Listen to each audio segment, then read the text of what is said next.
How's that? That's good. That's good. Can you see everyone else participating in the group?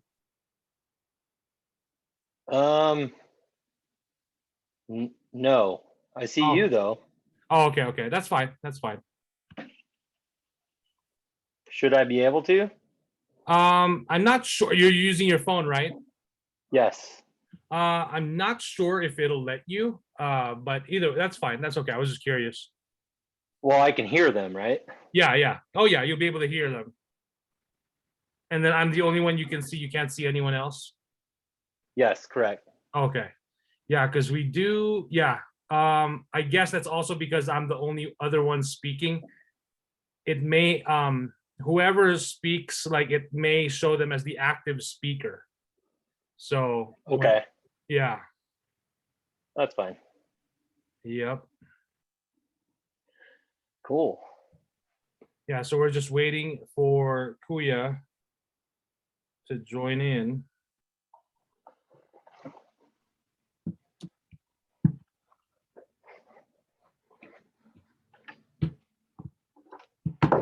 Okay. Yeah, who's all gonna be here tonight? There's Jester. Jester? Yo. Oh, Yo, what's up? What's up? Hey, how's it going? Not too bad. So when he was speaking, Jesse, can you see him? Yes. Okay, cool. Yeah. So that's what I have on. It's called the active. Whoever's the active speaker, then you're gonna see. Gotcha. Talking. Yeah. So let's see. What was I gonna say? Do you just want to go by Jesse, or do you want to have a screen name of sorts, or alien? So lately in the toy community, I've been deemed Jurassic Jesse. Okay. So I kind of go by that. Like that's my Instagram handle. JJ. That I'm gonna use. That's cool. Just gonna call you JJ then. JJ. I'm cool with that. Is there any rules that I should know? Like, I mean, are we cussing? Are we? Well, I mean, when you listen to the show, you hear us cuss. So we want everyone to be comfortable and be themselves. You just try not to curse. First 30 seconds of the video. Yeah, the first 30 seconds. Okay. After that, I mean, we're not just gonna curse just because, of course, like. Well, the reason why for the 30 minutes is that basically YouTube will instantly knock you if they hear language within the first 30 seconds of the video. Okay. For whatever reason, I don't know. Can you guys hear me okay? Yeah, you sound good. Nice. Yeah. Waiting for Kuya. What time is it in Arizona right now? It is, I think it may be an hour ahead. 11. It's 11 o'clock right now. Yeah, it's 11 right now. So Jurassic Jesse. Yeah. Do you have your own Instagram? Yeah, I have my Dankins Instagram, and then I have the Jurassic Jesse. Nice. That's awesome. Have you ever heard of this group called Toymigos? No. So I've been listening to those guys quite a bit, and been frequent in the chat and stuff. Uh-huh. And they kind of asked me to come on their show. Okay. So look at you. I've done a few toy episodes. Nice. I wouldn't call myself a regular, but this is all like new to me still. So yeah, well, you got just relax, be comfortable. It's fun. It's just like, hanging out and just talking basically, except we're in different locations. There's so many times where I just wanted to comment, like listening to you guys, like, oh my gosh, I want to say something so bad, but I obviously wasn't on. So now I get the chance. There you go. My chance. There you go. Be careful what you wish for. Oh, Kuya, what's up? Hey, what's going on, Jesse? Not much, man. Thanks for having me. Hey, man. Like the more the merrier. I'm just happy that something's actually happening. So It's nice to finally meet you. I mean, I've met these guys here in Reno, but I've never seen you face to face. So it's nice to I meet need you. to come visit. I need to come visit. So I don't know, depending on schedule and money. Yeah, I'll try to see if I can yeah. drive up to Reno and stuff like that. Say hi to you guys. So, Whereabouts in Arizona are you right now? Chandler, which is like Chandler, okay. half an hour away from Phoenix. So it's, Chandler, Arizona. yeah, Yeah, Chandler. The mean yeah. I've been streets. down there. The mean streets of Chandler, Arizona, where people get shot at fucking at Rubio's and shit like that. You know. Nice. Dude, your Sounds like mic's fun. picking up your fan hella bad right now. I don't care, Jester. You can go eat. I don't care. Just Welcome give back. her a pointer. Welcome back. It's 100 degrees here. Do you want me to fucking die? No, I mean, I'm just saying, like, just adjust the mic at least a little bit. Otherwise, it just sounds like someone's blowing you off right now. Whoa. Is that better, Your Highness? Mike, would that not be annoying hearing every time he talks, hearing that fan? Is that better? Is that Yeah, better? better. Hearing a That's smoke better. alarm That's go better. off. That's better. Damn, Becky. What about that? Is that better, Your Highness? I'm the drama queen, huh? You're the one that's like, oh, I can't hear anybody in the mic. It's so much fun. Dude, I don't care if I can hear you or not. I'm just saying the audience can be like, wow, that's really annoying. Nobody Like, cares what I say, anyways. Because it's to Jester, it sounds like you're getting an awesome BJ, and he wants some of that too. I want to. Well, you know, all he needs to do is ask. Right? Sharing is caring. That's why God. Kuya wants to drive all the way up to Reno. Man just tries to help and then he gets absolutely I just slapped. want to hug everybody. Fucking, you know, that's all. I'm a hugger. Jesse, I can actually change your name here. I'm gonna put Jurassic Jesse, just so it's also easier. There we It's go. official. There. Uh-oh. There we go. There you go. So yeah. So what we'll do? I'm already recording. I've been recording. I just hit Hey. earlier. I think this would be good to you know to be seen by people. So that's fine. Yeah, or we'll just edit it out and perhaps use it later as a bonus. Boner footage. So I'll do the roll call and then I will I'll try to briefly explain the hiatus because I didn't get to post anything on Instagram either. Oh my gosh. Yeah. So What happened? what happened? Why? What He happened? made it. He's here. Oh, you just noticed? Well, yeah, he so- just popped on. He's been on since you were talking, man. No, so I Jesse, don't know. I'm new to Jesse this. can't see everyone unless he they can only talk. see the active speaker. Oh, Gotcha. then put yourself in a different view, man. Like, put it in gallery view. Yeah. Cooler. I don't know how to do that. Top right corner. There should be a thing that says view, and you should do gallery view.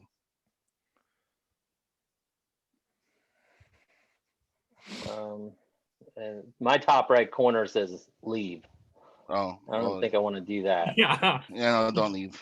So yeah, click that button and then we'll start the show, right, guys? Oh, Oh, there should I be like get there should be something that says view there somewhere, Jesse. So you should just click on whatever that is, and then Let's just start the fucking show. Yeah. Hell yeah. Jesse, Yeah, let's and get started. And that's why I hit record because I had a feeling that Jesse wouldn't see, and I was trying to see like his reaction when he finds out. I'm Pinhead's excited. here. I'm so excited Pinhead's here. oh man, Right. All righty. So we're gonna start. I'm just gonna count off, I guess. In 3, 2, 1. Yo, everyone! You're listening to Filmmaker Mike and the boys. Joining me for this episode is Sequestered Jester, Hey, everybody. Kuya, IDO neighbors. and Papa Pinhead. Yeah, baby. Yeah, Oh, sorry. Just when you thought it was safe to go back into your bathrooms and start masturbating again, I have returned. Shit. I'm masturbating right now. Shit. I knew you were. I knew you were. You always do we get flagged for that shit? We were just talking about not Who the cursing. fuck cares? Fuck We don't 'em. care. Fuck 'em. YouTube can eat my ass. So whatever.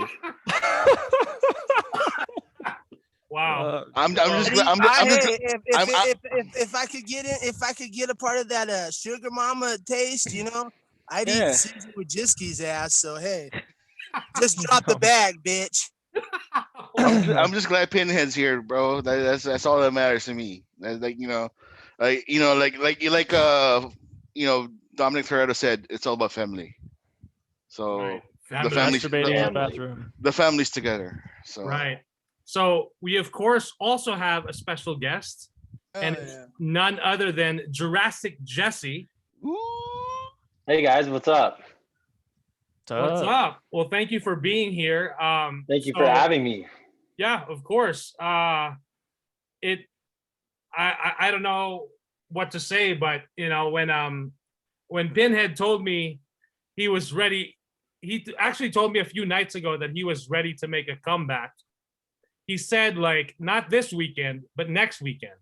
And I got excited, you know. But then last night we were just talking, and it sounded like he was ready to come back tonight. So I asked him, like, you ready to come back tonight?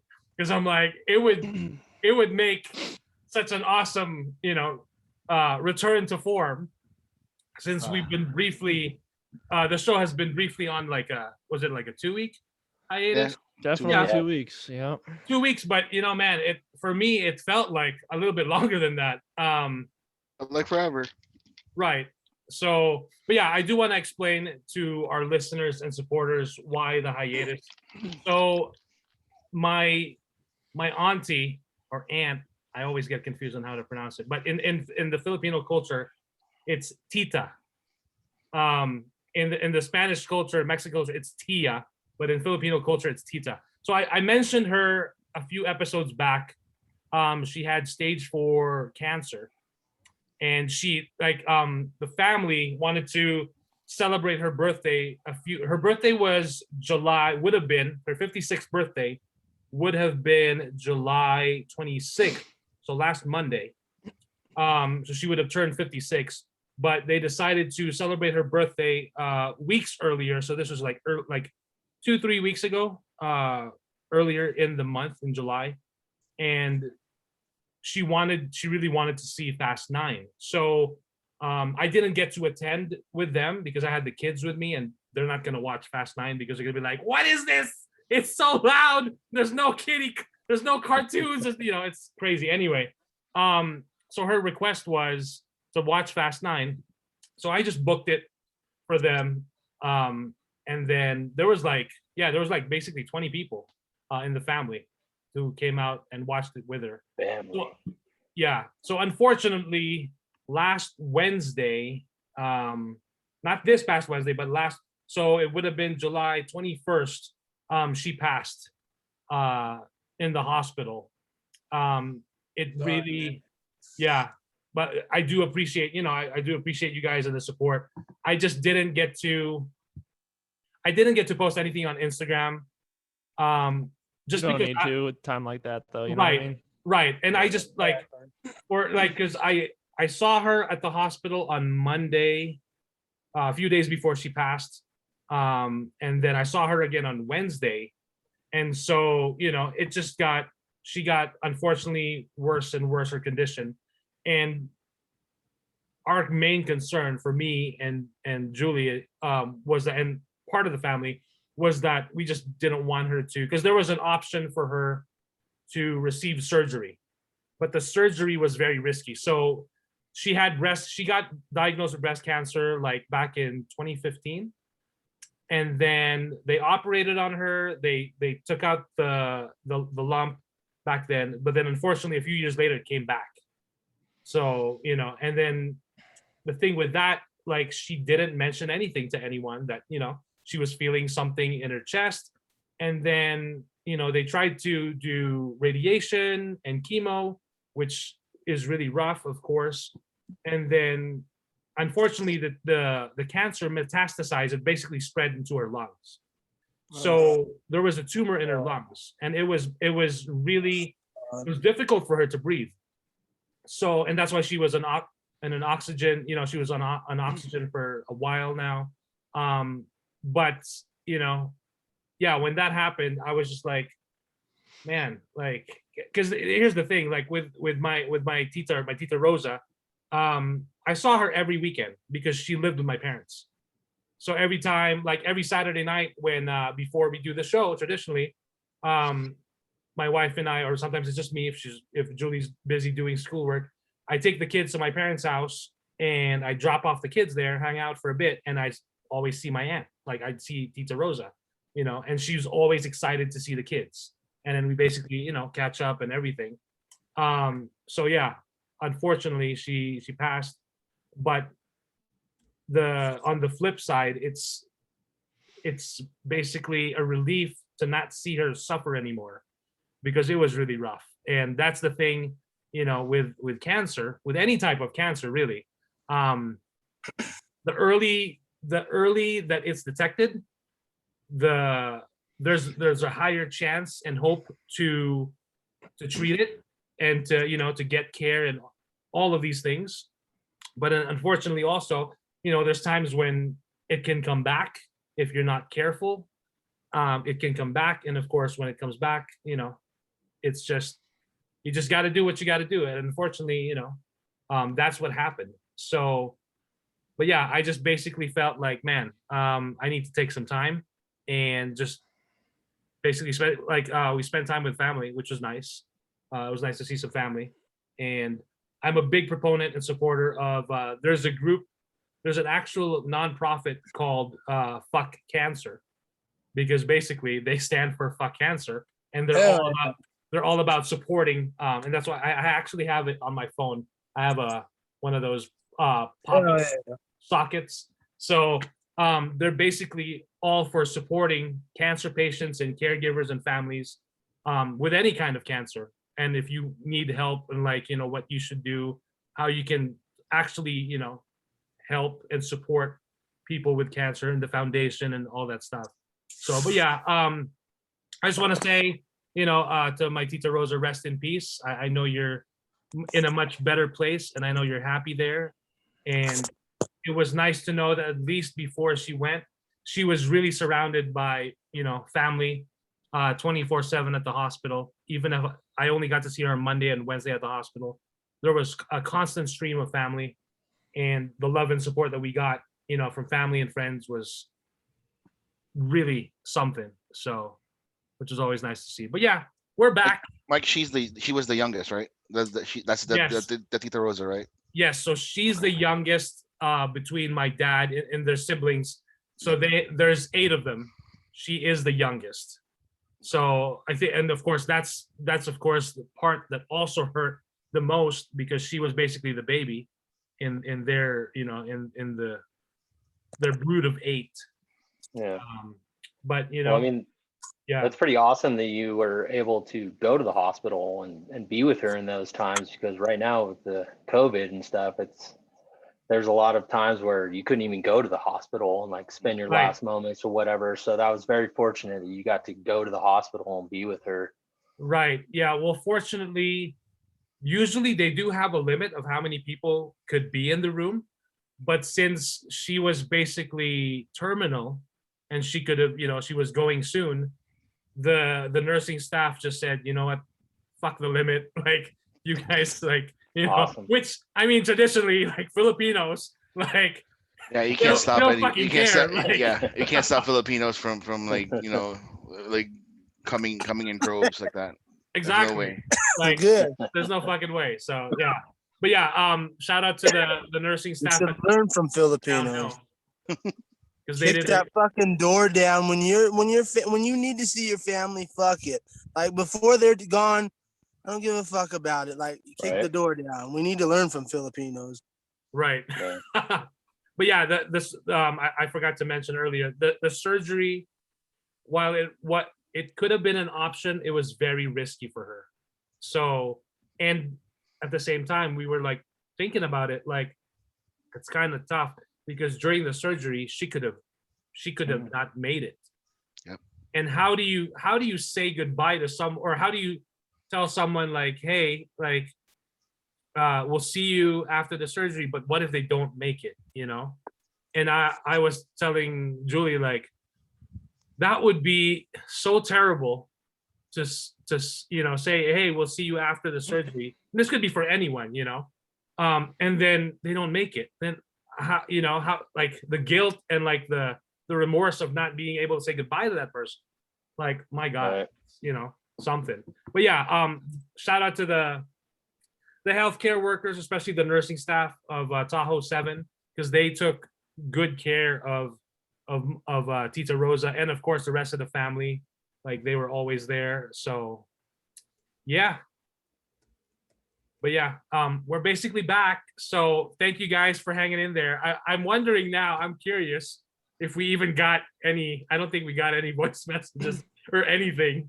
Like, maybe like after the second week, like, They were probably like, thank God Pinhead's finally fucking gone. No. My wife actually was asking, like, are you guys gonna have a podcast today? And then I looked at the message and I was like, no, Mike had to cancel because of family things. Oh, okay. And then the following week, are you guys gonna have a podcast today? And I was like, no, Mike canceled it because, you know, a family thing. Oh, okay. So when she was expecting not to have a podcast today, and then when I told her, she was like, what? So I guess we're back to normal. You know, she was normally around this time, like, you know, I'd leave her alone to watch her shows, and I hang out with the boys. So right. I got 2 weeks of fucking pent up things I have to say. So let's I can imagine. let's get the ball rolling. Alrighty. Well, before that, since we have a special guest, Jurassic Jesse, Sorry. we should find out a little bit more, perhaps, about Jurassic Jesse, or at least the listeners, if we still have any left. Wait, is Jesse's the only one that listens to us, right? Oh no, we have at least a handful. Okay. There's at least a classroom full of people that still listen to us. Okay. Yeah. Classroom. At this point. Well, I only have one question for Jesse. Jesse, Yes.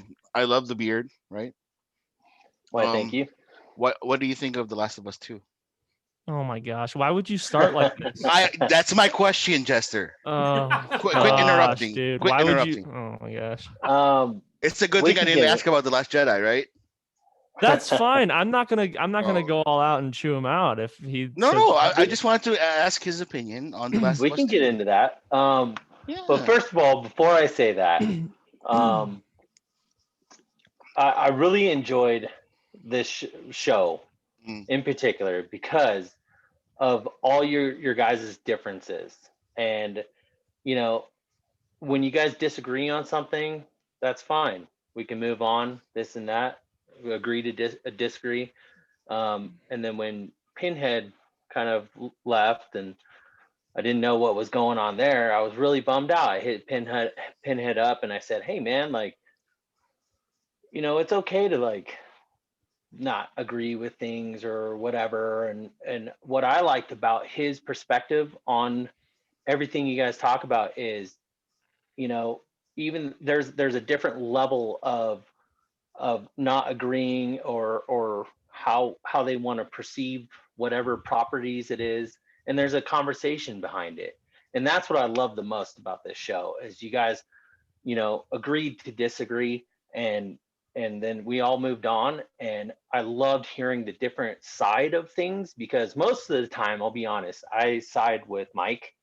I love the Zack Snyder Justice League. Like, it was amazing. Yeah. Like all that stuff. Like I'm there to watch. I don't even want to watch critics or hear critics or anything. I want to decide it for myself. I want to go in there and watch it for myself. I don't even pay attention to what, you know, tabloids are saying or anything. I'll go in there and watch it and judge it for myself.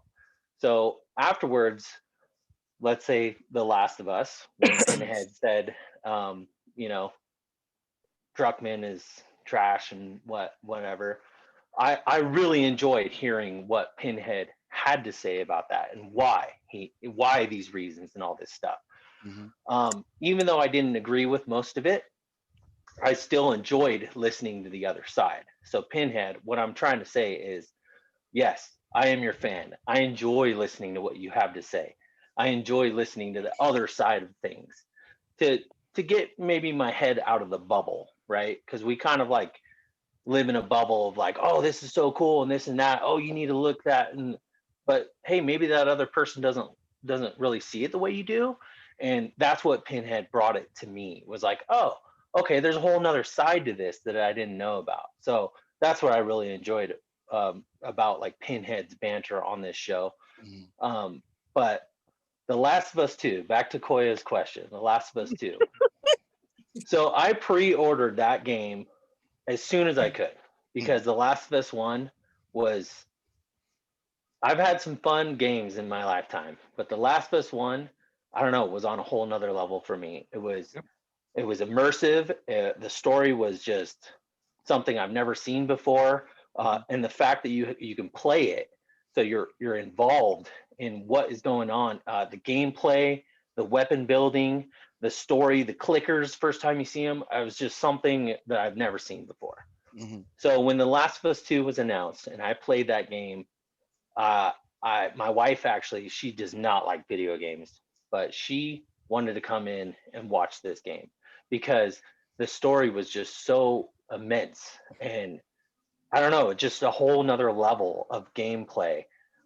There's a few things that I didn't like about it towards the end, or how it ended and stuff like that, but as the game is as a whole, it was absolutely amazing. I fucking love that game, you guys. It's not my favorite. The Last of Us is my favorite game. I've played that game multiple times, beat it multiple times, and it's epic.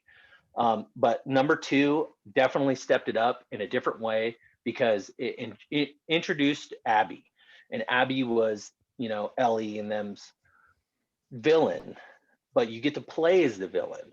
So it brought a whole nother perspective into this game that I was not prepared for. At first, I hated Abby, but then you play it and you get to know it, and then you see her side of the story, and then you're like, oh my gosh, so wait, is Ellie and Joel the bad guys all along? It brought a whole nother perspective to this game that I was familiar. Last of Us 1, I was familiar with that aspect, but this second game showed you the villain side, but was it the hero side? I don't know. You have to decide that for yourself, and that's where it's not just like a run hack and slash, game. It's involved. It keeps you going. And that's what I loved about the game. And on top of the graphics, I mean, you can't go wrong. But Naughty Dog, they make awesome games. I can't deny it. Like Uncharted, I played all the Uncharted games. They were awesome. Baby. Last of Us, they stepped it up with Last of Us. I'm excited to see what other properties they have ready to go, because Last of Us 3 is probably going to be way down the road, just like Last of Us 2 was. I think it was like 7 years, right? Yeah, they something took like that. 7 years. So I mean, if I answer your question, Kuya, I love the game. I'll play it again eventually one of these days. But Last of Us 1 is my favorite, and The Last of Us 1 had an online multiplayer that was pretty epic too. I love that part of the game. See, I asked the question, he gave an answer. I like it. It was a long answer. Sorry, No. But it was a good answer. It was a great answer. It was a great answer. Yeah, in my defense, but see, that's what I enjoyed about Pinhead and you guys was like, I saw a whole nother side to it that like I said, I was in this bubble of like, I love this game. This is amazing. And then when Pinhead brought up all these other points of like, why this happened that way and this and that in previous episodes, I was like, that kind of got me thinking like, yeah, I mean, it's not going to change my decision or anything, but at least now I know the other side of things that like nobody's talked to me about. So I thought that was really cool, So was the rowing on the boat and Last of Us Part 2 also as epic? Is your favorite part, right? That was one of the things. Yeah, I mean, there was a couple of things that like, There was a lot of tedious things, so that's little tedious things and stuff. But that's like the first game too. Like there was little tedious things you had to do to get around guys and do stuff. But I don't know, the way that they like how the gameplay of like, you could choose to take this guy out or that guy out, like a lot of games, but like how you do it, where you do it, when you do it, I don't know. It's you could play it differently, even though it's like a single course walkthrough game. The outcome of like how you play it is always different, and I think that's what I love the most about it. Cool. All righty. Well, if you could just give us a brief explanation, I guess it's pretty obvious, but Jurassic Jesse. So why Jurassic Jesse? All right. So yeah, I am Jurassic Jesse on Instagram. I am a big toy collector. I love all things plastic, and that's actually how I was introduced to Mike. So I follow these toy threads on Instagram, and I saw this one post that was, this toy was found in Reno, Nevada. And I was like, what, who's stomping on my turf? Like, this is my turf, And so I look up this guy. I'm like, who's this Mike guy? Like, and I look him up, and come to find out he's got a YouTube, he's doing all this stuff on YouTube, toy hunts and pops and all this stuff. And I'm like, oh, this is cool, guy in my own area. So like, I actually hit him up, and I was like, hey, Mike, like, what's going on? Like, I'm looking for toys. You're looking for toys. Like, maybe we can help each other out. So, one thing led to another. We kind of got into conversation. Then he tells me that, he's starting a podcast. And I'm like, well, cool. Like, I'll check it out. And so I have been checking it out ever since and loving what I'm hearing. I love the banter you guys got. I'm really excited to be here and talk to you guys, because there's been so many times where I wanted to interject and say my piece, but I can't. So here's my time to shine. But anyways, actually on YouTube, there's a channel that I follow called the Toymigos.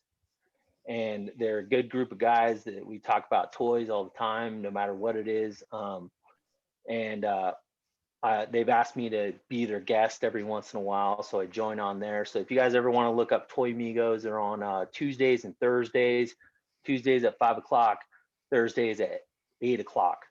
I'm on the Tuesday show most of the time, but yeah, everything that I do on there is kind of Jurassic Park related, because a long time ago they asked me, what was your biggest regret in the toy community, right? And I was like, well, when I was a little boy, I got into Jurassic Park, and I had a big Jurassic Park Kenner collection. And as I got older, I sold them on eBay for like stupid cheap. Ooh. And yeah, and now they're going for good money. And so that was like, I commented, that's my biggest regret. And ever since then, I've been talking about, all the new Jurassic Park movies and toys and everything that have come out. And they actually deem me Jurassic Jesse, because I always wanted to be like dinosaur talk, and like, the new dinosaurs hitting the shelves and this and that. And that's kind of what gets me excited, was the Jurassic Park aspect. I still collect a lot of other things, a lot of horror toys. I do statues. I love DC stuff, Batman, Wonder Woman. I like, Thor, all that. I kind of base my collection on certain characters, but Jurassic Park, Mattel, I'm all in on that. So, if you go to my Instagram on Jurassic Jesse, I post a lot of Jurassic Park stuff, but a lot of like new Mattel releases and, just dinosaur toys and stuff like that, if you guys are into that type of thing. So that's kind of what I do on Instagram. But Mike and I have been talking, and I said, hey, if you ever need somebody to chime in or whatever, hit me up, and he did. So here I am tonight. So thank you, Mike. Cool. I appreciate it. Very cool. Yeah. Well, we love that plastic crack. You know it. That's what I'm all about. Yep. So I'm following you now on Instagram. Yeah, me too. Very cool. Yeah. So I try to keep it Jurassic related. So right. Yeah. Very cool. But yeah, I've also noticed ever since Jurassic World hit, a lot of the people that grew up with the first 3 Jurassic Park films like came out of nowhere, and we're like, all the Jurassic Park toys. Like, there's a lot of Jurassic collectors out there. So it's crazy what nostalgia and toys will do to So it's cool to see. So now I want to, go ahead. In the toy community, Hasbro was making a bunch of, they did Jurassic World toys and stuff, and right. they were garbage. A lot of collectors just were like, these are garbage. A lot of screw holes and everything, and then Mattel, they got the license. Hasbro lost the license. Mattel got it, and then it was like, oh, like you said, they stepped it up. So they stepped it up. They're making good stuff. They are kid orientated. Like for my kids to play with and stuff. But I mean, they still like the Colossals and the Amber collections, right? The 6-inch Amber collections and the Velociraptors. They really stepped it up with those. I'm really happy to own those. So awesome. All righty. Yeah. Well, I want to catch up real quick with Papa Pinhead. Yes. Because I'd like, if Papa Pinhead doesn't mind, I'd like him to explain a bit about this return to form. Because I'm not kidding. I got really excited when he told me, and the reason why he told me, I was like, wow, okay, let's go. Got, when I saw the private message, I got a stiffy, so I was just like, okay. Boner alert. Time. That's it. That was just time. It was time to go. A lot of you pussies and babies out there thought that I left because the last episode that I was on, that's not the issue. I've been going through a lot of shit lately, and I finally been able to navigate through that shit. So it's been good. It's been good. Yeah, every once in a while you got to take a break. Dr. H.P. Lovecraft said that I'm able to come out of the asylum. He signed off for me. His daughter fucked me a couple of times, so she signed off too. So we're here. We're here. That's all that matters. We're here. Okay, but could you tell everyone exactly, especially our listeners, the exact words that you told me why you want to come back too? Because there was another reason. And when you told me that, I was like, that's fascinating. Because you were like, if this guy's back, if this guy's firing on all cylinders, and I'm like, I'm coming back. What reason is that, Mike? I don't know. I mean, well, you mentioned a certain John Cena. I know. Who came back to wrestling, right? So, I was getting really angry one day,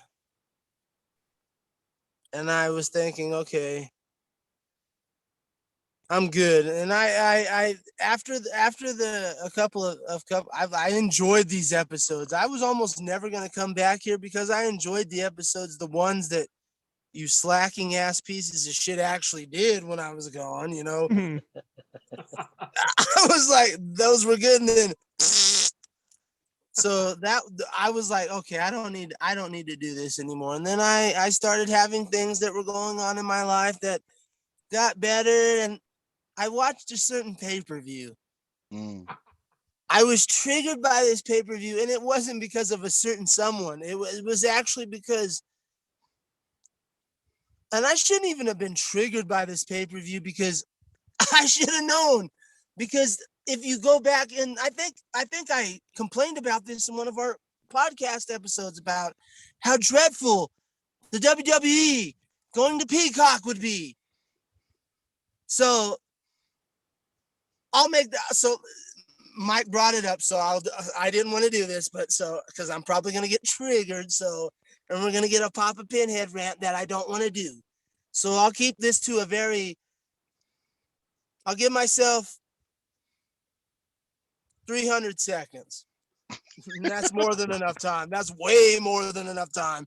It might be less than that. So let's go. There was this pay-per-view called Money in the Bank.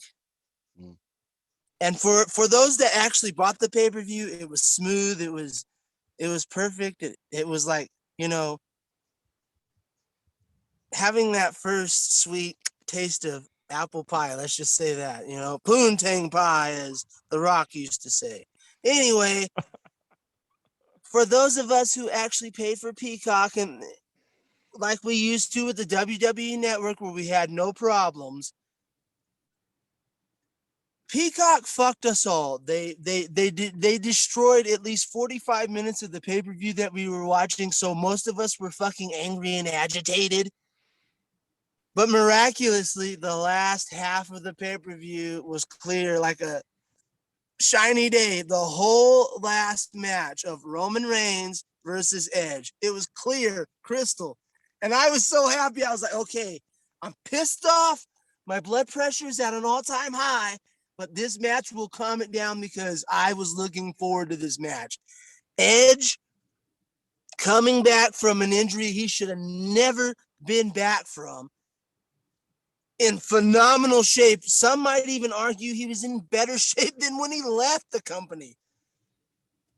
Going up against their prize prospect, Vince McMahon's prize prospect, in and out of the, on screen and behind the scenes. This is the guy Vince McMahon wants pushed, not for nothing. It's a certain Dwayne aspect, but beyond that, this is the guy that Vince McMahon wants, and he's been doing good. Well, we got Roman Reigns.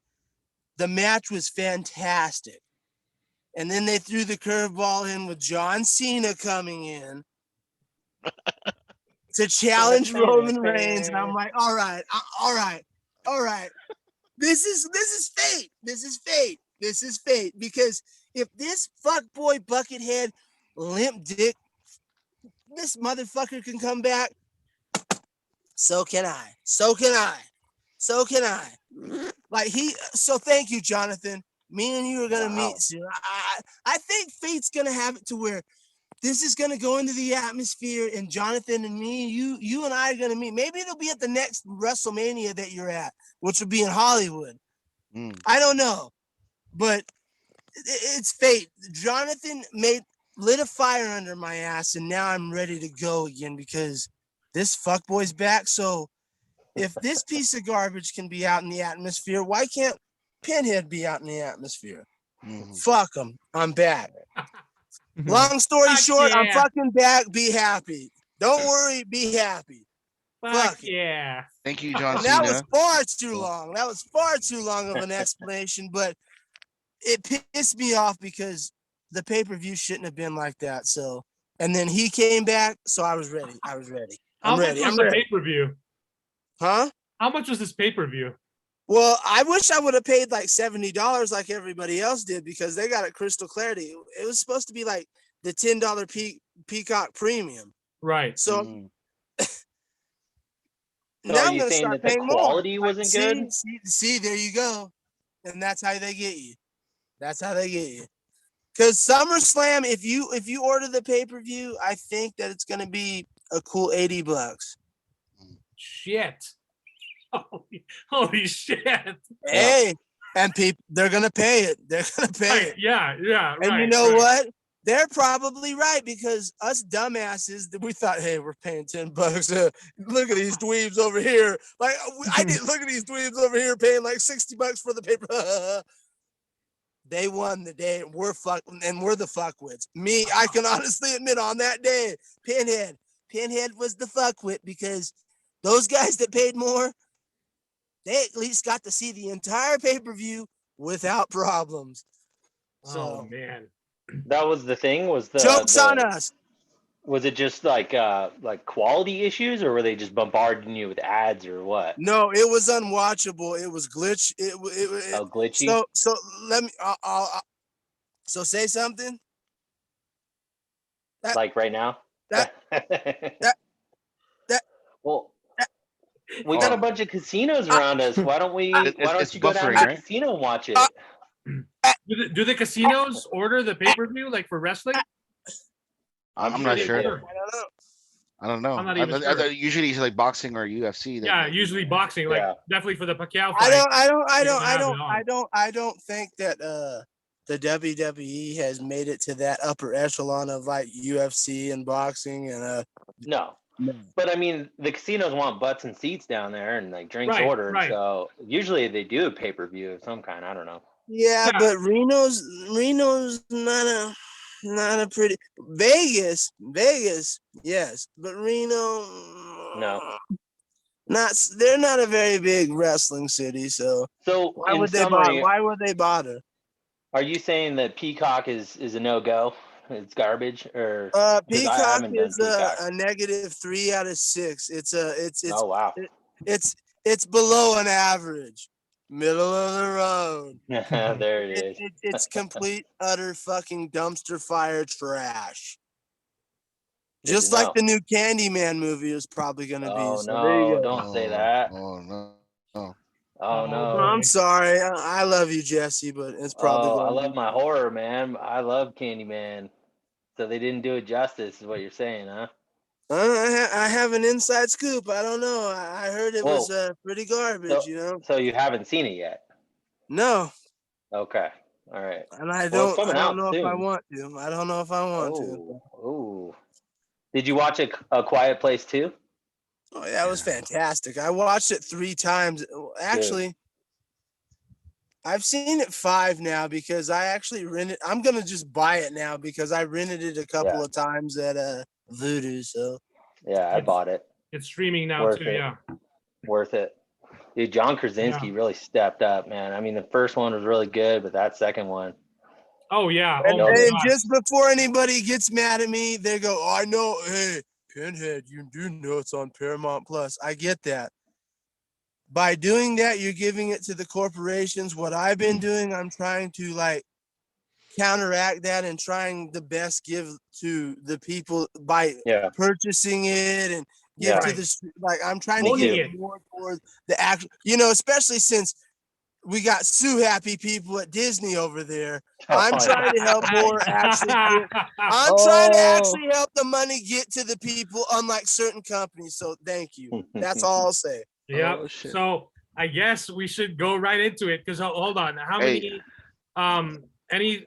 Any thoughts on Black Widow first? Non-spoilery, I guess, because Wait, Don't really? see It's fucking 3 weeks already, dude. I'll never well, watch I don't know if Jester saw it. He was I supposed to see it haven't last seen week. it yet.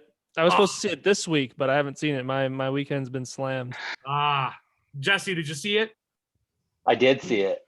Okay. I did see it. Yeah. So, because I was also thinking we probably could just do a spoiler discussion towards the end. Nah. Let's just go. Like, but don't go ahead. No, go ahead, Jesse. What do you think of Black Widow?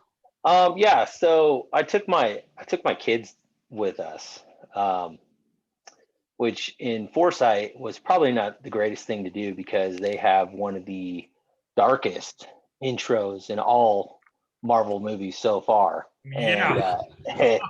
And it kind of affected my daughter a little bit. I mean, I thought it was just going to be a happy whatever Marvel movie, and it wasn't. It was a little bit more intense. And but after that first scene, it got a little bit like lighthearted and action packed, and it was a cool movie. I enjoyed it. It wasn't like Endgame status or anything like that, but I mean, I agree with you guys. It was a little too late. They should have done that years before all of this. But it was still fun to get back in the theater and watch an action flick. I liked it. So Jesse, was this your first movie back into the theater? No. Without restrictions. No. Restrictions. Well, I had to take the family to go watch Jurassic Park when it came out. That was less than a year ago. We were all masked up and everything and had to go to the theater for that. I went to the Mortal Kombat. No, but that's what I mean. What I'm asking you is, have you been to a movie since we've been to Mortal Kombat, because that's where the restrictions were? Have you yourself been to? Was this your first movie back to the theater since then, or? I think since then, yes. It's been a lull lately. You didn't see anything else before this? I'm trying to remember. Mortal Kombat? Trying to remember. With us? No, not with you. We went and watched Jungle Cruise a couple nights ago. That was fun. Well, that's recent though. But what I'm Yeah. saying is like, you haven't seen No, anything between that timeline between when we had a great time with you watching Mortal Kombat to now. Like, well, I wanted to go watch Black Widow with you guys, but that that would have never happened with me. But yeah, we watched Black Widow. Yeah, but no, honestly, like with this all theaters at home, and like we have so much media now on our TV, all these apps, streaming apps, that it's just so convenient to be at home. But I want to put my money towards the theaters, support the employees, keep the theaters open. I do want to go do that, so I try to get in there. But yeah, it's been a little difficult with work, family, and just COVID and stuff. So no, I got you. I'm vaccinated. I mean, I'll go to the theater. It doesn't bother me. It's just like, these movies, all these theater at home movies. It's like, like we watched The Last of Us 2 on Vudu. Paid that money and watched it here at home. So that's kind of what it's all about in these day and age now. Jesse, I'm curious, how old is your daughter? Okay, don't judge me. Oh, shit. But she's 8. She's 8. Okay. So my daughter, so does she watch the other Marvel movies? Oh yeah, like I took her to Spider-Man and all that stuff. But like this particular movie, like I had a pretty intense scene in the beginning, right? That involving intro, little girls, and I was like, Right. she didn't like it. Yeah, so my daughter is 7, but when she was much younger, I would put on The Force Awakens. She loved it. Yeah. She loved Rey. Yeah. I'd put on Spider-Man. She loved Spider-Man. But then as she got older, she doesn't like violence. Yeah. She gets scared of and I'm trying to tell her it's just superheroes. It's they're saving the day, but she doesn't want any of that. Yeah. So, but yeah. And at that age too, they know like it's just a movie. It's all make believe. I have to reiterate that, but right. And this is exactly why I will never have children. Whoa! You said that like Jonathan Cena is garbage, but now you want to meet him. So all things are possible. No, because I don't think so. Because I know, especially if I had a daughter, I'd be a rotten bastard because I'd show her Irreversible at 8. Hey, just so I could make her understand. Love it, and she could love it. That's a good ass movie. No, I doubt it because it'll make her understand to stay away from boys. Yeah, well, there you go. Yeah. Who knows why, So. or have her watch Old Boy. That's even worse. Oh. That too, All right, man. Having kids though, it changes your whole perspective. Like, it's a blessing. Don't ever say you'll never have kids because you'll love it. Trust me. I'll never have kids. Oh, there he is. Here we go. You don't want you don't want your own little pet? Look, man. He wants to play with the toys by himself with nobody else, man. Come on. In all honesty, I'm too paranoid to have children. Like in the words of Bill Burr, it's like I don't really want to download all my messed up thoughts on a pristine hard drive. That's what I'm talking about. I got a lot of issues myself that I'm trying to work through. You know what I mean? I'm taking care of myself, let alone take care of another life that literally depends on me. Yeah, I don't know. I mean, I'm not going to say it's never going to happen. I was just joking around, but honestly, I don't know. We'll see what happens. Yeah, it's really one of those things like you won't really understand until it happens to you. Right.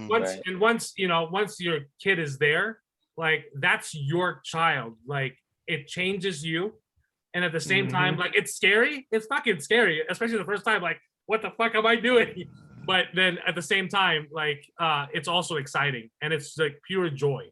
It's like really fun. It's not perfect. It's not like all rainbows and honey. Like but then that's why I think it's also important, to find when you find that perfect partner. Well, not perfect, but that your better half, basically, to help you, because that's where it helps a lot. And that's why it also made me realize, like, single parents, like, holy shit, my salute to you guys, Yeah, 'cause no, that's a whole other ball game. Like, my old coworker, man, he I talked to him about it because he was this wise but very odd man I met in my life. This guy, and he said, he's like, yeah, I got, when it comes to women and so that I got so sick and tired of it. I constantly get in her like, oh, love at first sight and blah blah blah blah. That's so garbage, But then he's like, man, the second I saw my kid, I knew exactly what they were talking about. Instant, like, love at first sight. Couldn't think that it would ever happen to him, but seeing his children just instantly changed. Yep. Yeah, And I was like, wow. Dude, like moments when like you go to like take them to Disneyland and their eyes just light up, seeing Mickey or something, or like when you're trick or treating and like you're the Mandalorian and they're Baby Yoda or something. It's like this is what life is all about, Yeah. This is it right here. It's those moments. They're rare, but they're there. And when you see them, you're like, oh my God, this is why I'm a parent. So yeah, just never say never, because I'm joking around, but yeah, right. I totally get it. But Absolutely. I get enough of that pussy ass family talk. Let's move on to the next topic. All right. I want to hear from Kuya. I want to hear from Kuya and Black Widow. You saw this in the theater, right? Is this your first? I saw this in the theater with my wife. Is this your first theater experience, like, in a long time? Yeah. Yeah, Okay. this is my very first one, and like we were in the middle. We we normally have popcorn, but we had like a heavy meal before that, so we just had like a big glass of soda and all that stuff. So and then we still had our mask on. So I just like took off my mask and drank, soda and all that stuff and whatever. But anyways, the movie itself, it's a good action movie. It should have been shown like after Civil War, or instead of Captain Karen in Phase 3. I think it should have been that should have been the fucking girl movie. The first Marvel. The first Marvel girl movie. Yeah. Right. Agreed. Right. Yeah, it should have. I had issues with a lot of things with the movie. Again, like I said, I was entertained with the movie. I had very big issues on certain subjects in the movie. I'm not going to spoil it because like the Pinhead and Jesse haven't seen it yet. But it's very typical Marvel. Like the same issue that I had with Thor Ragnarok with the fucking unnecessary jokes during a fucking emotional time. That for me is a Marvel trait that needs to go. And I'm out. Like that's the thing that's the thing that needs to go, because it's not, you want to, it's okay to build drama in a Disney movie. It's okay to have some emotions. It's okay to ride those emotions and to have other characters react to those emotions, instead of saying fucking cracking a joke here and there. You know what I mean? It was basically, for me, it was a poor man's attempt to the Bourne Identity movies. It was the same. It was pretty much the same plot. So with Marvel CGI and Marvel cinematics and all that stuff, I'm sure Jester's they're gonna have a lot of words when it comes to this movie once he sees it. So can I piggyback on that real quick? Sure thing. So okay. So here's my thoughts on that. Is I totally understand what you're saying. But here we go. So before Thor Ragnarok, before Taika Waititi directed, you had all the other Marvel movies that were serious. They went serious route. Thor, The Dark World, a lot of those movies were serious, and they did okay. They did okay. They also had they also had funny parts in places where it's appropriate. Like when Thor was in when Thor was in the coffee shop and he wanted more coffee, and he fucking slammed the like very Viking-esque, very whatever. Thor. Oh, I want more coffee. Slam. But you're that was ignoring the kind. part where they tranquilize him and he slides his, Yeah. muscular cheeks down the glass. So I mean, you can't say that. Yeah. No. Like You again, these are the things that's kind of like the emotional scene, and then you will understand, Jester, when you see this particular scene in the helicopter with Natasha, Yelena, and Red Guardian. Mhm. This particular scene for me is something that was eye opening. That was something that needed to be addressed in a proper way, Yeah. but they made it into a fucking joke. And for me, Mhm. it threw me after that movie or after that scene. I was done. I was like, yeah, I'm just gonna watch this because fuck this movie. Mm. Yeah. Just because I thought it was gonna be something different. I thought it was gonna be Right. again. I thought it was gonna be something like similar to what Captain America Winter Soldier was, because it felt like it, like that the little uh you know hide and go seek, the shit that you know Natasha was trying to do to hide, to get away from shit, and then all of a sudden, you know these things happen in her life, and whatever. There's a lot of things that could have been done better. The action scenes were good, the fighting scenes, the Mm. acting, fucking uh who was the what was the name of the actress for Yelena? Pugh. Oh, Florence Pugh. Florence Lawrence Pugh is, Pugh. is Yeah. fucking magnificent in Yeah. in in, in this movie. The same with Rachel Weisz. Same with Oh yeah. David Harbour. Same. Yeah. The The cast was cast. great. Yeah. Yeah. Yeah. The cast was spot on. Again, my issue again is this is another fucking Disney Marvel movie, and like when you see this, Jester, I will tell you exactly where it's at, and you will understand. It's Mhm. a helicopter scene after they picked up the Red Guardian. And Mm. you will understand that one specific scene, what I'm talking about.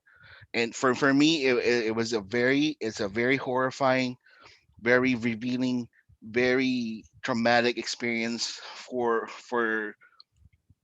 you to be empathetic with family, because of all the shit that happened with this group, because they were supposed to be a family. And Mm. because they got pulled away, they went into the program and all that stuff. All these bad things happened, and this was a very important scene that could have been addressed in s- not in a soft-hearted way, but in a way that that uh the character could have empathized, but instead Yeah. they made a Okay. fucking joke out of it. Well, I think it's So like the formula. Like they after Taika Waititi came on, mm, and he did all these jokes and all this stuff. Like hmm people liked it. That's what made money for them. So I think in this situation there was a pacing that they yeah, wanted to keep at that scene specifically. There was a pacing they wanted to keep going, yeah. and and then they used that formula of like, oh, let's just kind of like throw it off as a joke, whatever. And then that's what we get nowadays. But So I you know agree with you though. Like yeah, that scene should have been taken a little bit more to heart. like Um, my wife, like when she asked me what happened, like because after the movie we always have this discussion. I told her how I felt about that particular scene. She personally said, for me it's not a big deal, but I understand where you're coming from. That's what she said, because like for her, um you know it was part of the little banter that they had as a family unit, because she's used to, like, her family used to, like, they jab at each other, and like, mhm, with the dad and the daughters and all that stuff. They used to like have little jabs, little side comments, little jokes with each other, and so she's used to that kind of thing. But I explained to her the reason I wasn't cool with it was because it was something very serious, and it was very traumatic, and for them to make light of it, for Marvel to make fucking light of that particular subject, for me is offending. And it's a fucking, it's the same formula. Like, if something happens in the future where something traumatic, you know, I I really don't want to watch Thor: Love and War because of Love the and fact that Thunder. or Love and Thunder because of because of the fact that if they fucking make light of cancer, I swear to God, I will burn the fucking cinema down. I There's You and something everybody where you else. need to there's something where you need to fucking draw the line. Yeah. Like you Well, know like I read that story, and yeah you, phenomenal story. right. And if they stick true to the story, which It would make $1 Marvel's, billion. It would oh make my $1 billion. gosh. Mhm. Yes. So you understand what I'm saying, Jesse, Yeah. right? That's why I'm a little scared Yeah. that this might Taika like Waititi is directing, yeah. right? And he's gonna make fun, and It, I don't know. I think it's gonna be serious, but we'll see. we'll see. I still have I still have that optimism, the little fucking shred of optimism that I have because I'm Mike's friend. Mike, Mike's optimism always rubs off on people. So, but again, this was a good movie. Again, I want to give it an average score just because of the fact that it was a good action movie. Some of the fight scenes were, you know, Not on the level of Winter Soldier. That's no, for sure. that No, is for sure. Yeah, Not no, on the no, level no, of no. the choreography that Winter Soldier had. Yeah. They're like when it comes to when we're about to spoil the movie, when we're ready, I can explain certain scenes where it would have been perfect, and then when if they did it that way, it would have been fucking perfect for everything. Right. But yeah, this for me that's an average score. I'll give this I'll give this 6. It could have been better. Like I said, if it was after Civil War or it was uh the precursor to Infinity War, because that the same the same mood, the same emotions that you have, knowing that Scarlett Johansson was about to fucking sacrifice herself. Like when you saw that the ending, when you saw that Quinjet, like I was like, oh fuck, she's gonna go, she's gonna rescue Captain America and everybody from the little prison, and they're gonna go make it happen. That was my feeling when I saw it. I was like, oh shit, and then I got a little emotional. Like I was like, oh shit. Wow. No, seriously, like when I saw it, like when I saw the blonde hair. Remember, when she got the blonde hair and everything, I was like, oh boy, here it comes. But again, if they did it during Civil War or after, or before Infinity War, Right. it would have been a much better movie. But Right. right now, it was too little, too late. I'm surprised that people are still saying this is the best Marvel movie since Endgame. But I guess. I think that's because people are emotionally invested in the character. Yeah, finally, after she sacrificed herself and right, like what the fuck, So- like just now. Yeah, but I do agree with you on that scene, because when that scene happened, I also was like, what the fuck? was that That's basically. supposed to be I actually, funny? Because Mike, that I wasn't actually true. yelled "What the fuck" in Yeah. the movie theater, and like my wife was when did the little elbow thing for like making noise in the movies, and Right, then right. everybody was like, "Don't go doing this," turning around, and I was like, right. because I was just like, "What the? What? Are you serious?" Right. But I think, yeah, I also see Jesse's point, the pacing, and it's also with Florence Pugh's delivery of how she performs a scene that leans into the humor of it in a sense, or the dark humor, I guess, of it. But yeah, and that's why I still need to read the story for Jane Foster Thor. I want to read it before the movie. It could be your favorite story of all time for comic books, right? Or it could be the worst, right? Well, so and that's the thing. Like, I am also now cautious of Taika Waititi as far as I think he's smart enough to know that he should not make light of cancer. Throw all the shit you want about anything else in the movie, because I think Porg's going to be there. I think it's weird with Taika Waititi in a way, because like his directing level is out of this world, because like let's take Jojo Rabbit for example. Yep. Like he It's a made a great comedy about like Hitler. Hitler. Right. Like right.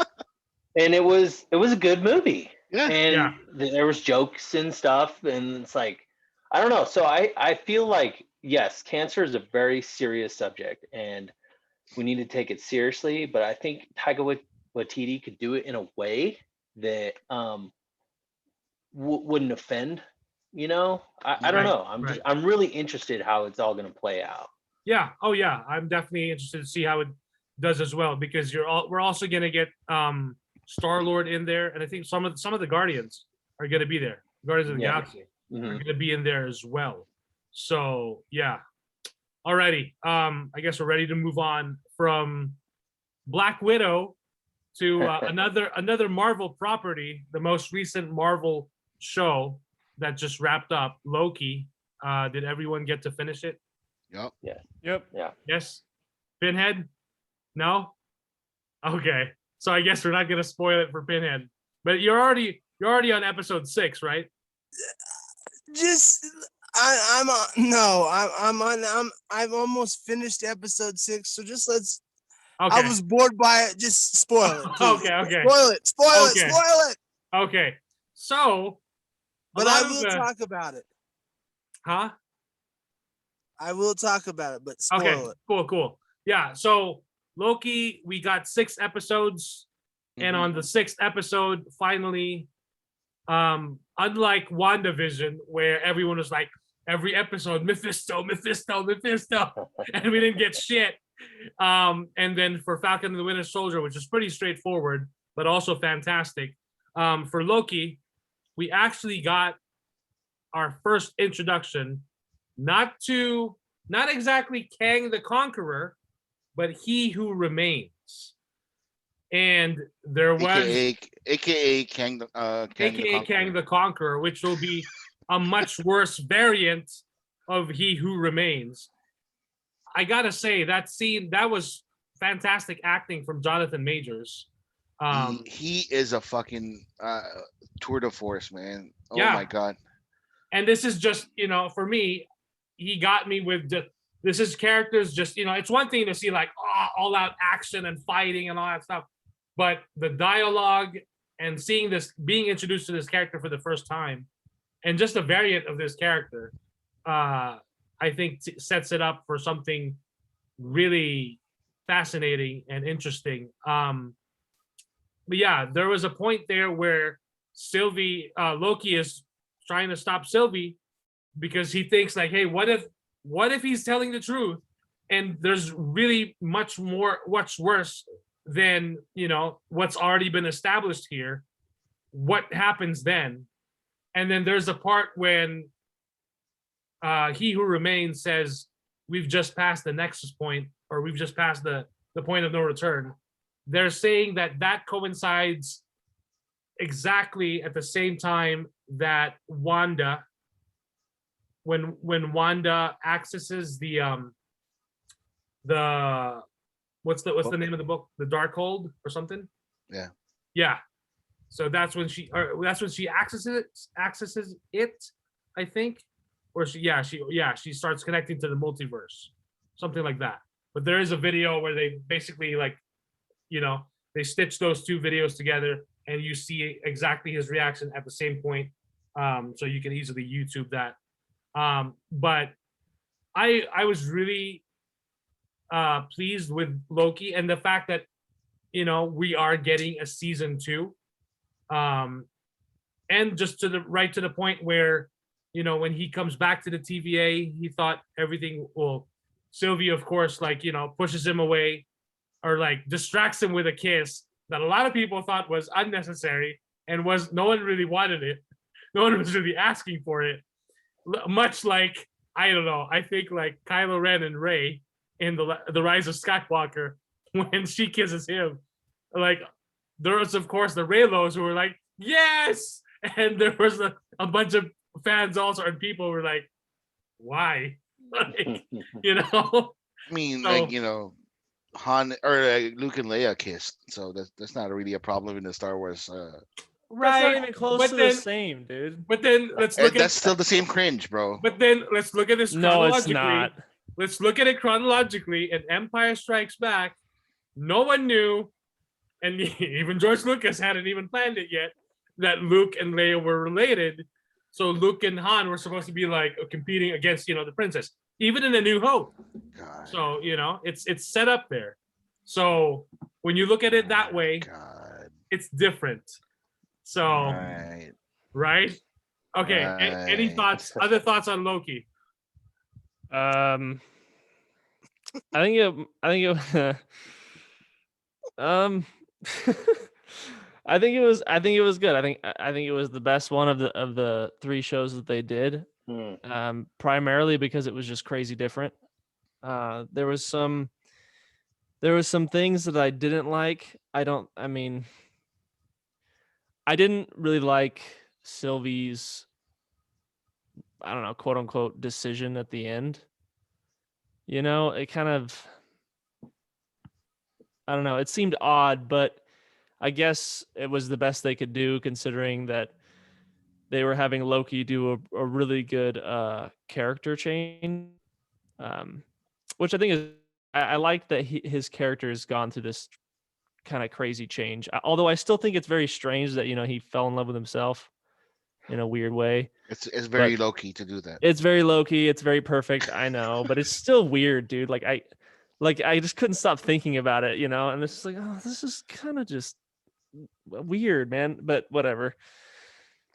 I thought it was fun. I mean, if you think too hard about it, you'll be like, wow, this is stupid, but I'm glad that we're getting King the Conqueror. I think they chose a great actor to play him. And I'm curious how they're going to use him, because they're kind of using the show to set up future. I mean, basically the whole next phase, really. So I don't know. I'm hoping they do right by all the fans and they bring in all these wonderful movies that we loved growing up, or like the Tobey Maguire Spider-Mans and the X-Men and all this stuff. I hope they make it canonized, blah blah blah. But as far as the show goes, it was good. I mean, it had like a couple episodes where I was kind of like, me. But I think the best for me, I think the most I liked about this show primarily was the dialogue between him and Mobius. Every time they were on screen together, they had some of the best dialogue. Primarily the one that we're talking about, was it like not jet skis, but like almost like a form of theology where they both, like, how do you know what you believe and why do you believe this? And then how could you believe this if you're just blindly believing it? Really in depth for a Marvel show, but I think that's, and their relationship was really good. That his kind of like his only friend, But yeah, that's about it, I think. Jesse. Yeah. All right. Yeah, there's a few things that I didn't really whatever, but I mean, overall as a show, it was fun. I mean, sure, I love how Marvel takes me to another world, or shows me something I've never seen before. I mean, that's kind of why we watch this stuff, to see these stories unfold, and instead of reading comics, like, there it is. I mean, Marvel does great picking out their actors. I mean, like Jester just said, the banter between Mobius, Owen Wilson, and Loki was just awesome. I mean, I could watch that all day. But yeah, there's a few things that I want these studios to like start listening to the fans when it comes to like these big like trash monsters is what I call them, like from Suicide Squad, how all this trash was flowing, and this big purple monster in the air in this show. And like, I get they needed something to bridge the gap between them and Kang, but I'm tired of these big, floating smoke monster things. I've seen it so much. Like, let's move on from that. And then obviously the other thing is the controversy of the Infinity Stones that was in Homeboy's desk. All these stones as paperweights. That was kind of like a slap in the face to. I get why they did it, but it's like, wait, you had all these stones, but yet all these people sacrificed their lives on. I don't know. We can get into that later, but I don't know. The way Loki is turning out to be, which is like more conscious, more loving, caring person, is not the Loki I'm familiar with. I'm familiar with the mischievous, devious Loki from the comics. So Marvel's kind of doing their thing with him and kind of taking their liberties on him. But other than that, I felt like the show was fun. It was worth watching, and like Kevin Feige said, all these shows are gonna meld into the movies, and so I'm excited to see where that's all going. So I'm on board with all these shows. I loved Falcon and Winter Soldier. I thought I think by far out of all these shows so far, that was my favorite personally. WandaVision was still fun to watch, but yeah, this one's still fun. Kind of lost me at the end there, like what Jester said, or like how the decisions she made. But I get it. You need those decisions to make conflict in the universe, or else you're not going to have a story, right? But I just don't watched. think it was delivered right. You know what I mean? Maybe that's what it was. Another episode, I think, would Yeah. have been better, and then they could have expanded a little bit more. It seems like sometimes at the end of these shows, they like try to just rush it all and get it all into one episode, and then boom, it's over. Oh, And, the Marvel formula, where Yeah. everything is okay at the end of the movie. It's okay. The fans will love it. The fans will love it. Yeah. CGI, just CGI, everything. Just like your mid turd, and then you just pinch it off because you're trying to sit on the toilet. Just like that, Jester. But I watched the old Avengers cartoon on Netflix like a long time ago, and Kang the Conqueror was in that show, and dude, that guy wrecked house, dude. That guy was unstoppable. So I mean, with the comics, with these old cartoons, seeing Kang, what they're going to do with Kang and on the big screen really excites me, because he is a force to be reckoned with. He can time travel, teleport, like thing, like he's going to be. It's going to be like he's going to have the Infinity Stones like on him as a being, and to see the Avengers or what they're going to do with this, how they're going to conquer the Conqueror, is going to be interesting. I'm excited to see it. Sounds like they're gonna need some help from X-Men and Fantastic Four. Yes. Mostly Fantastic Four, because Ultimate Nullifier. But I mean, spoilers. But anyways, your thoughts, Kuya? Like I said before, unless it involves the Speed Force.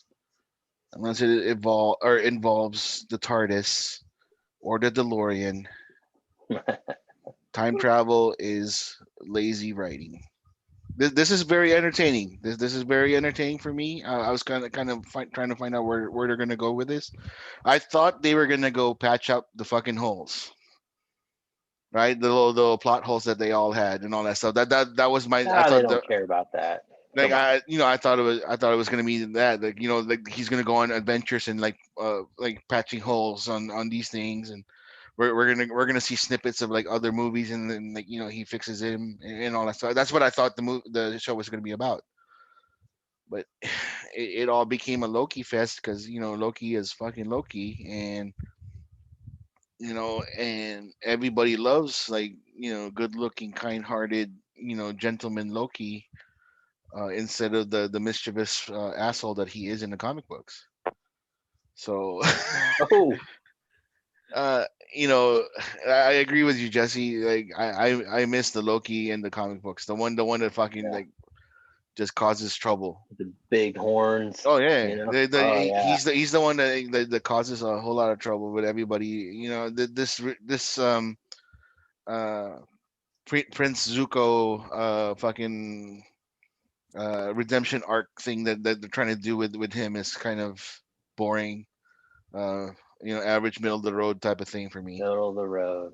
But what captured me was the very last episode when I saw Kang. The fucking actor is a tour de force. He is gonna wreak havoc all over the place.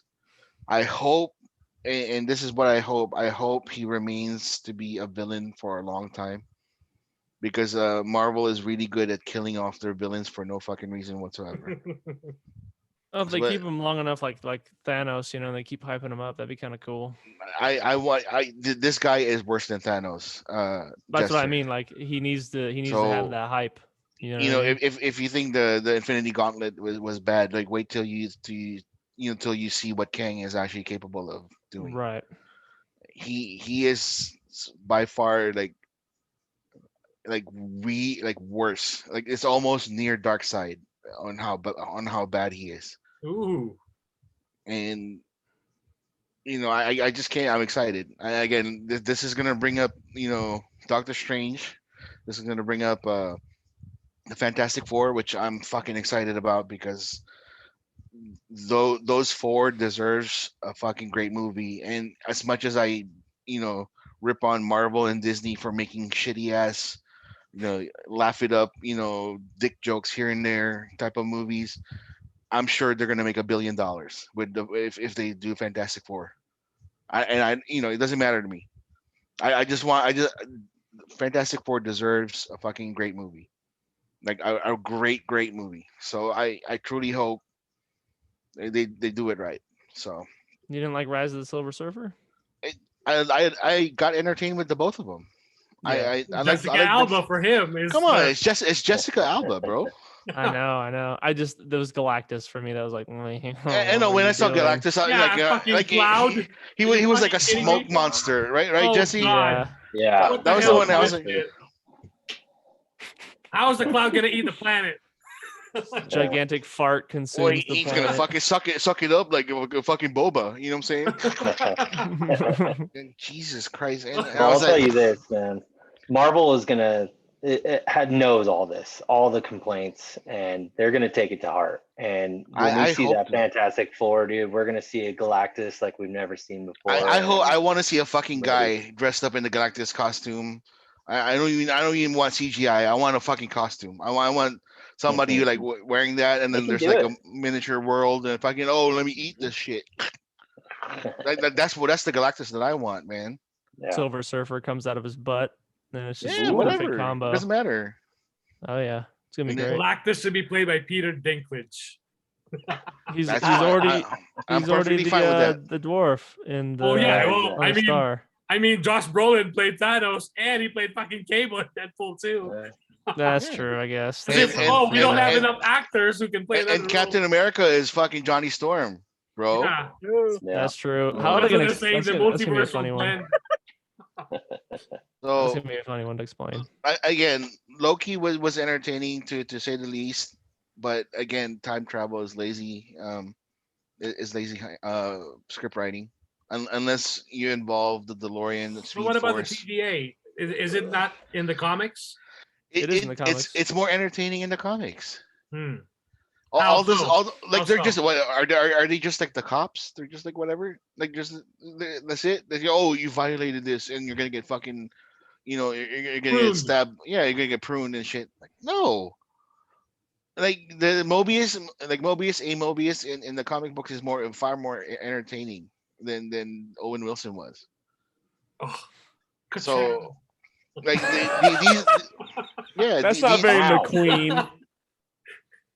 No, these are like the things again.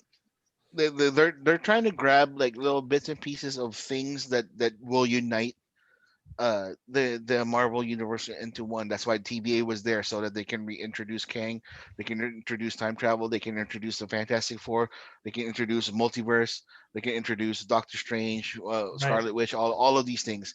They're picking little things, like things that it shouldn't be that important, and then they make it super important. Right. Yeah. Like now that the Infinity Stones were like, the first 10 years of Marvel, it doesn't even fucking matter anymore.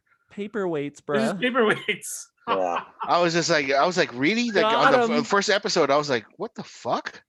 Like Like- Gamora and Yeah. fucking Black Widow died for that shit. And Yeah, but again, tell me again, like half the universe fucking disappeared, and then Yeah.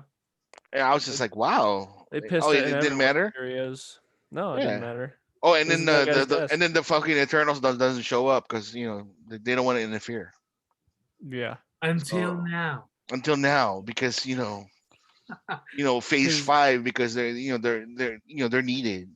See, that's the problem I see with this. I mean, for all what it's worth, what Marvel has done has been pretty damn amazing. Yep. But then, of course, it's not 100% because now when you have this interconnected universe and these characters that are all supposed to be connected and these stories that are all intertwined, you're bound to have plot holes. You're Yep. bound to have the Eternals, Where the fuck were you guys? right, and that's why I'm Under hoping. a rock. That's why I'm hoping in the Eternals movie they will explain why are you just interfering now? They're probably gonna be like, oh, because Tony Stark died, and Well- nobody else is gonna defend the fucking thing. Well, so, who said someone? I could leave the Avengers. I think it was. Yeah, and for me that was a kind of a lame ass joke. Right. Icarus was doing that. Right. So now I want to hear from Pinhead, who almost finished episode 6 of Loki. Almost there. You were almost there, man. It's garbage.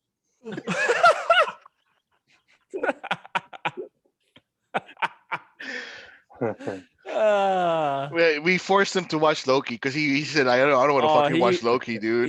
He watched it kicking and screaming. Absolutely, dude. Oh yeah, He did not wanna we watch it. promised them there's gonna be like two beautiful black women. And there Yeah, were. you guys are pieces of garbage, isn't it? It's garbage.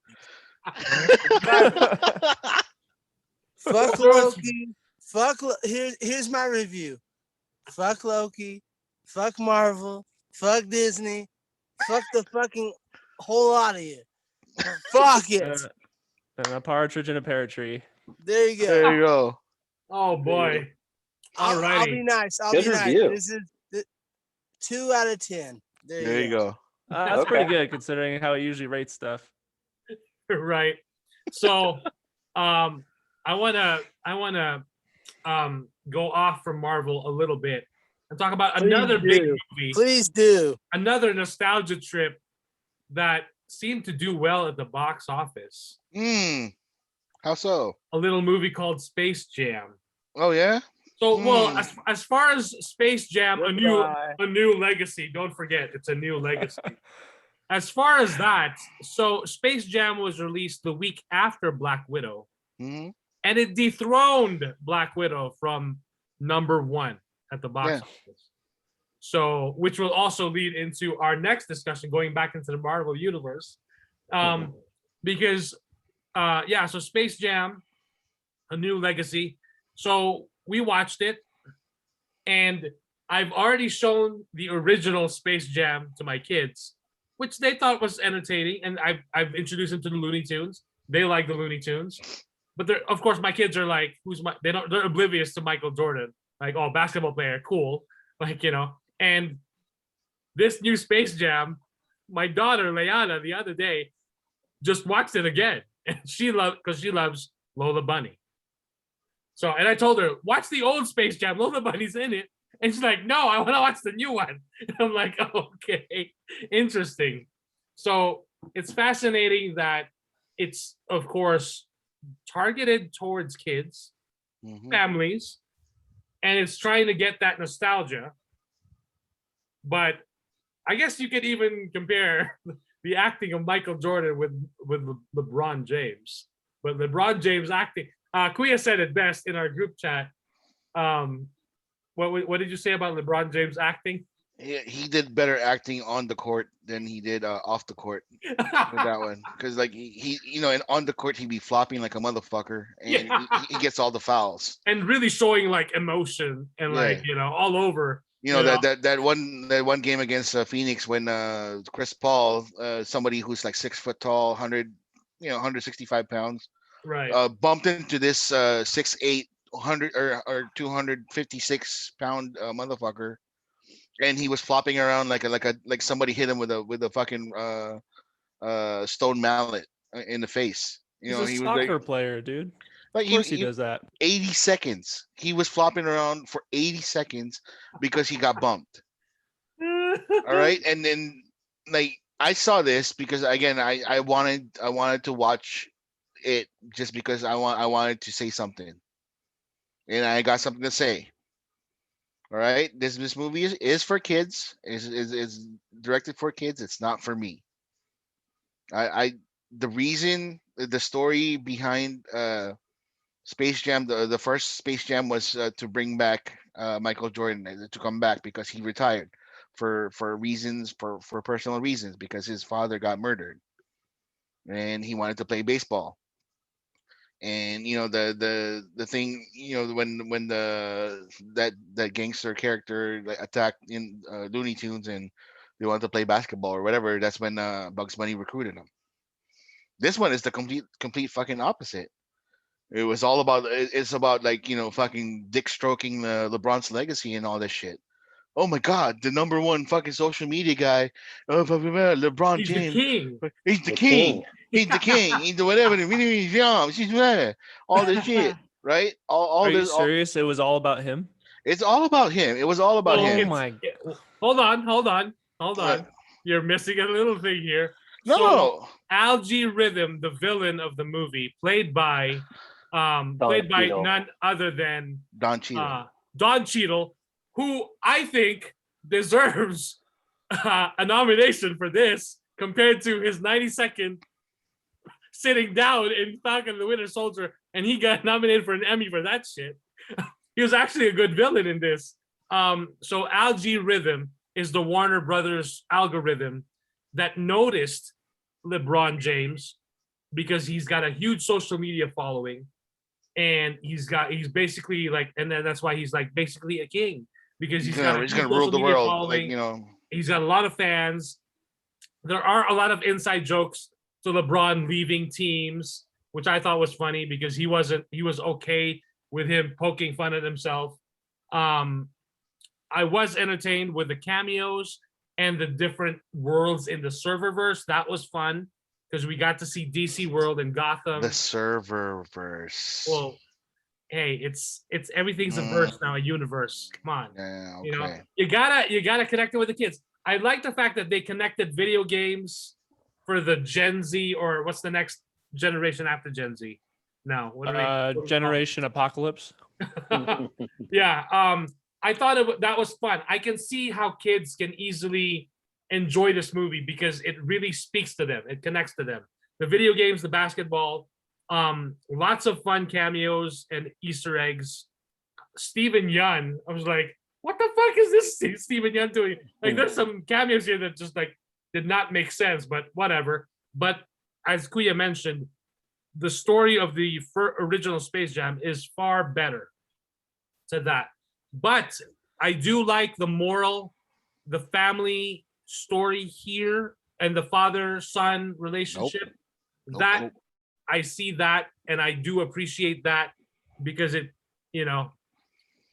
This would have been a fucking 10-minute movie if he was a good father. This would have been a fucking 10-minute movie. Because of the fact that the wife and him had that conversation in the bed after he was chiding him for, like, instead of playing basketball, he should concentrate, or instead of playing video games, he should be concentrating on basketball like he was, blah blah blah blah, all this stuff because he has basketball camp. When he didn't realize that his son, who is a fucking computer genius who created video games, right? Dom, who created, not Brony, the one, not the pot smoking son, but the other guy. Okay, so so instead of the fucking, instead of chiding him and pressuring him to be able to, follow follow the legacy, you have to play ball, blah blah blah blah blah. The wife fucking mentioned it. He's a good kid. Why don't you fucking listen to him? Because he ain't you. That would have been like, if he was a good husband, if he was a good father, he would have been like, you know what, wife, I agree with you. Let's go ahead. Part of the journey of the character. No, fuck that journey. Like it's whatever. Fuck, fuck. No. All right, like this would have been also good for parents to realize maybe I should get my head out of my own ass and listen. I know, and exactly the point. The wife fucking said it. Maybe you need to get your head out of your ass and listen to your kid. Right, but also a lesson, like, because not all husbands always listen to the wife the first time. Like, I mean, that's the reason why the divorce rates in America is fucking high, because they don't listen to their wives. Listen, go listen to your wife once in a while. They make sense.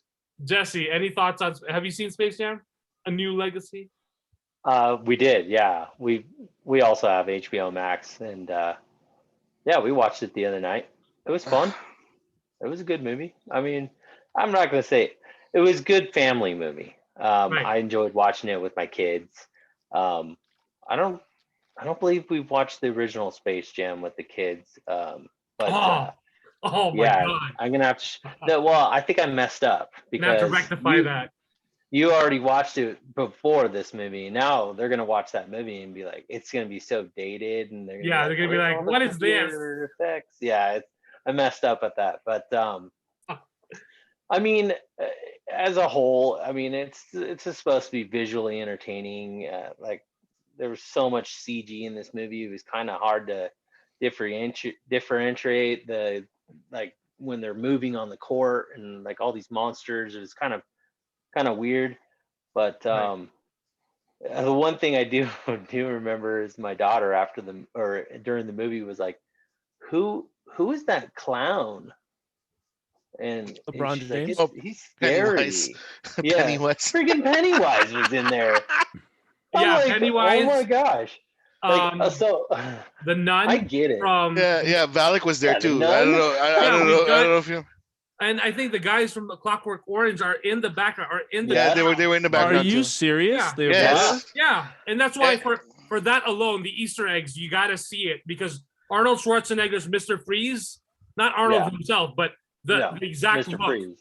Danny DeVito's Penguin, I thought they could have cast a better actor to look closer. The Catwoman was there. Batman, like the Batman that they had, wasn't a movie Batman that we've seen before. It's just like Adam West Batman, and I'm like, what the fuck? Like, Robin was there. Well, what the heck were the guys from Clockwork Orange doing in a kids movie? It's the WB. Yeah, it's the Serververse. So it's basically they got Algae Rhythm, the villain, gets half of the crowd from the Warner Brothers Serververse. So all the Warner Brothers properties, all the characters are watching the game, and half of the world, half of the other audience is half LeBron James' social media. tuning in live. Still though, I think it's funny that they decided to take out Le Pew, but they left those guys in the background. Yeah. Like, are you serious? The hypocrisy on that one blows me away. Yeah. Right. But one kudos that I have is the fact that the heir apparent to the voices of the tunes was fucking amazing. Filipino guy, I forgot his name. He voiced pretty much everybody in the Looney Tunes universe. Mike. I'm trying to Google. Hold on. I think he's a comedian or something like that, if I'm not mistaken. But he got Bugs Bunny spot on. I really thought it was Mel Blanc. I was like, oh shit. Like, I was like, I said, but I thought Mel Blanc died. What the hell? Is it Eric Bauza? Yeah, Eric Bauza. There you go. Yeah, he's a Canadian American voice actor. The Looney Tunes sounded exactly like I remember. Yeah. I did not notice anything, and I do like the fact that we saw hand-drawn animation before all the CG, before they all got CGified or transformed. Yeah. You do see classic hand-drawn animation in the DC in like the DC verse. We see the Justice League, which is great. We see Wonder Woman and Themyscira, which is hand-drawn. Like, that's beautiful. Awesome. Yeah. So. Yeah, it was. Again, it's for the kids. It's for the LeBron fans. I just, fucking LeBron's acting just really fucking took me off of it at all. Like, I'm just like, he could have just like fucking thought of like, getting fouled unpredictably or whatever, or choking at the end of the championship or whatever like that, and he could have had more emotions or something. I was just like, wow, this is fucking bullshit. Well, this is his first movie, right? No, this is like third, I think. Oh, really? Because he was one of the what's that Amy Schumer one with John Cena fucking her? Oh, Wow. Block cockers. Something I don't know what it was, but The like I didn't watch it because it was Amy Schumer and John Cena. No, I think, hold on, Amy Schumer And John Cena. There you go, Trainwreck. Yeah. Oh, that's ironic. Yeah, because that was actually hilarious. That scene with John Cena in the movie theater. Yeah, because he was there. I look like Mark. I look like I ate Mark Wahlberg. I was laughing my ass off. Oh, I remember. Yeah, he was there, and then like and then he also had like that documentary I counted as a movie about himself. Oh, cool. Okay. So yeah, I mean, if people want to watch it, it's fine. Like I don't have any. I have issues with it because it's fucking LeBron James.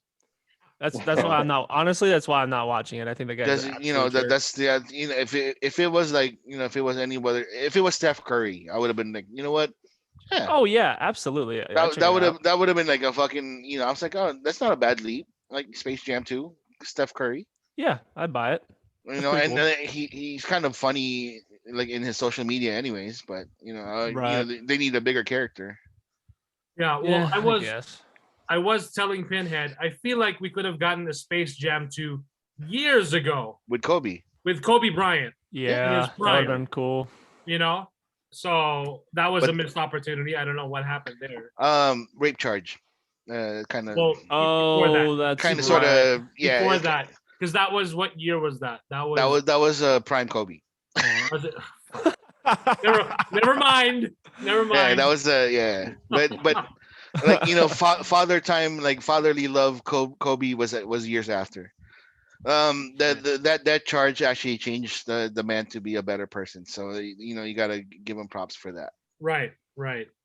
And way before cancel culture, Oh yeah. took prime stage. So, but yeah. Alrighty. So that's Space Jam. So now going back into Marvel, aka Disney, a few days ago, I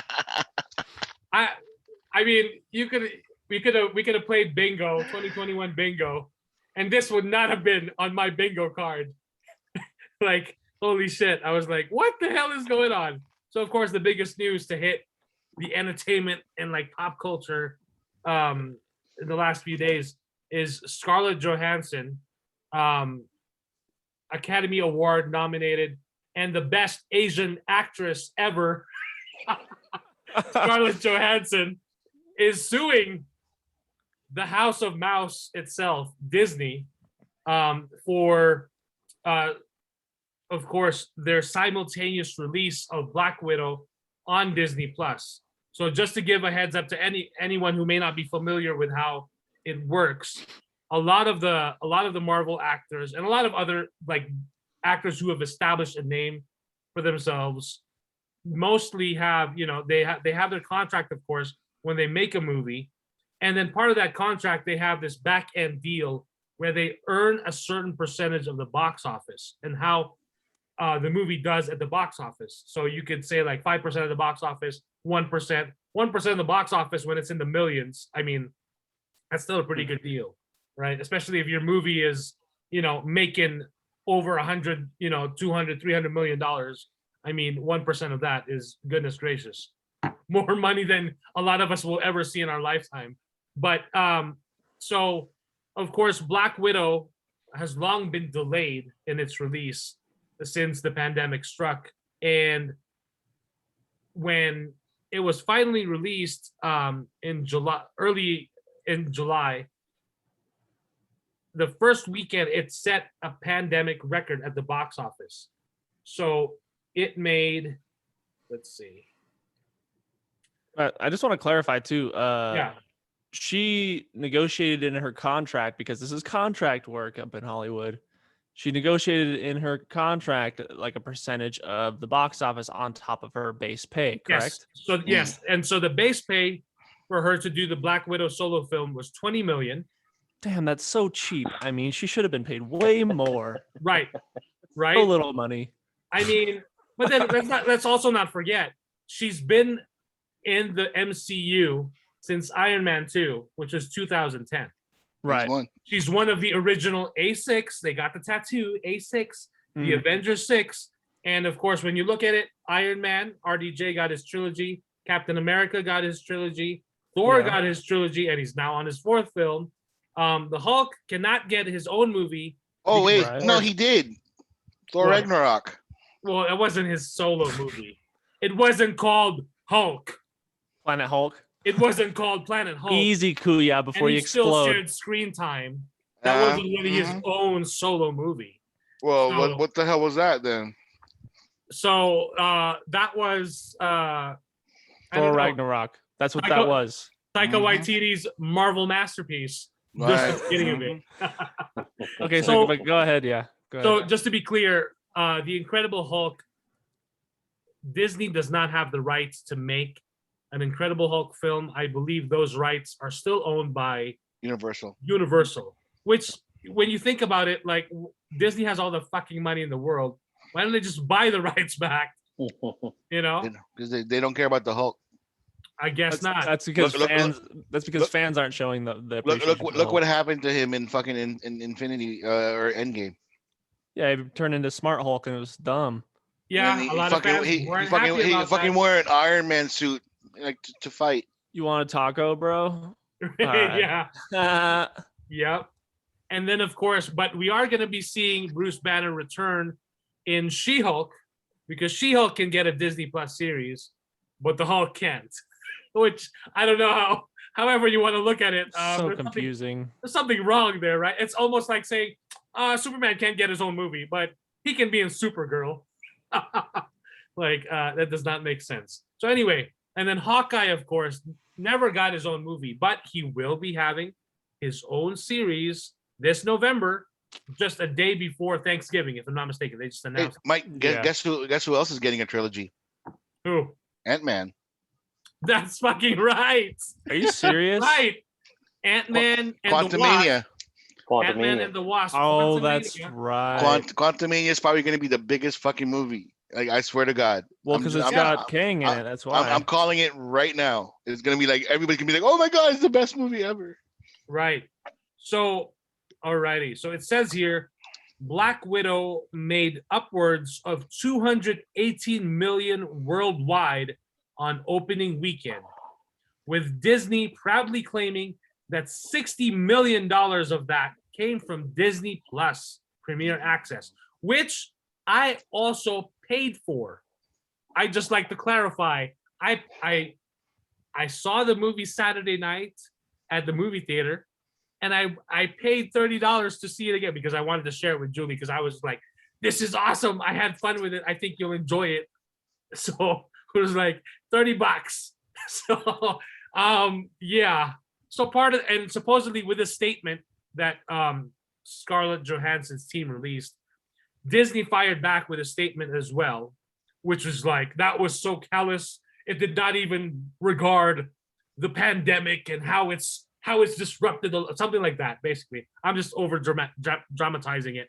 Mm-hmm. But they even claim supposedly that Scarlett Johansson is also earning a portion of the digital release. Supposedly. However, they didn't specify how much she's earning from that digital release. Because 1% is like $1. You know what I'm saying? There you go. Right? Because they can easily mess with that. And Disney has now realized, hey, we can charge $30 for our Premier Access for this movie, and we don't have to pay the middleman. We don't have to pay the movie theaters. This is all our money, guys. But I just want to clarify, she didn't put this in her contract. Right. But the contract was way before anyone even knew what 2020 would bring. I know. So what could have happened here was that before this release, they should have drawn up another contract and say, hey, if we're going to release this on Disney Plus simultaneously, then Yeah, I how mean, is this then going to work? if I was ScarJo, I would have been like talking to my team, like, hey, let's get another contract written up, because if we're gonna start changing things, I'm gonna get gypped. Right. And who knows if she did that? But if she didn't and then just waited for Disney to like give her a handout, that's ignorant. You know what I mean? Like, come on, seriously? So and that's just based on assumption. Here's the comparison, right? When Warner Brothers announced that Wonder Woman 1984 will release simultaneously on HBO Max day and date, as well as in the movie theaters on Christmas Day of 2020. And here's our slate of all these 2020 movies that are coming to HBO Max, and 2021 movies that are coming to HBO Max day and date with the theaters. Warner Brothers gave $10 million, if I'm not mistaken, to Gal Gadot, and another $10 million to Patty Jenkins up front, aside from what they earned. Right. So because they could have earned more. Right. But then by then giving them, aside from what they were already promised in their contract, they gave them an additional $10 million. You didn't see Gal Gadot or Patty Jenkins sue Warner Brothers, right? That's what the $10 million was for. Right. And on the flip side here, now you're seeing, based on assumption, maybe Scarlett Johansson tried to tell her team, like, hey, we got to do something. Right. But maybe Disney said, fuck no, you're not. The contract's done. The movie's done. We're releasing it. They could have done that also, right? Right. And then now, of course, the biggest thing here is she is the tipping point now, because there's rumor that Emma Stone may follow suit with Cruella. Okay. Granted, Cruella is not as big a character as Black Widow when you look at, what's going on right now, but it's still Disney legacy. Emma Stone has is a household name and a well-established actor, all herself. And then now you've got Gerard Butler, who is suing the studio for Olympus Has Fallen for he could have earned at least $10 million. Dude, it's Gerard Butler making crap movies, dude. Like, just hold on. Have you seen Olympus Has Fallen? Hey, yes. I love the Fallen trilogy. They made a trilogy, right? I know. Yes. Right. So it's amazing. It's amazingly bad, but it's amazing. So yeah. So disregard whether it's bad or good. If it's made money, it's made fucking money. And that's what he's fucking after. Right. Okay? But like, we made a trilogy, guys. Yeah. Where's my fucking cut here? I just you should have seen this coming. And hey, here's the thing. How many of us, when we watch a movie trailer, what brings us to the theater? What brings us to see a movie? The first thing that brings us, you could say it's the story, sure, but it's the actors. It's the household names, right? Right. I mean, Robert Downey Jr., who would have thought when he started Iron Man, And now when there's still Marvel fans holding out hope. Resurrect Iron Man. Bring back Tony Stark. Because he fucking made it. Aside from his Iron Man trilogy, he was inserted in Spider-Man Homecoming. Oh my God, Iron Man's in this. Everyone loves Iron Man. Iron Man was a B Marvel character. He wasn't even on that A tier. And yet, Robert Downey Jr. and Jon Favreau, who had faith in him, said, I want Robert Downey Jr. to play this role. And, backed up by Stan Lee and all these, and that was a good decision. And, imagine if we didn't get Robert Downey Jr. as Iron Man. Tom Cruise.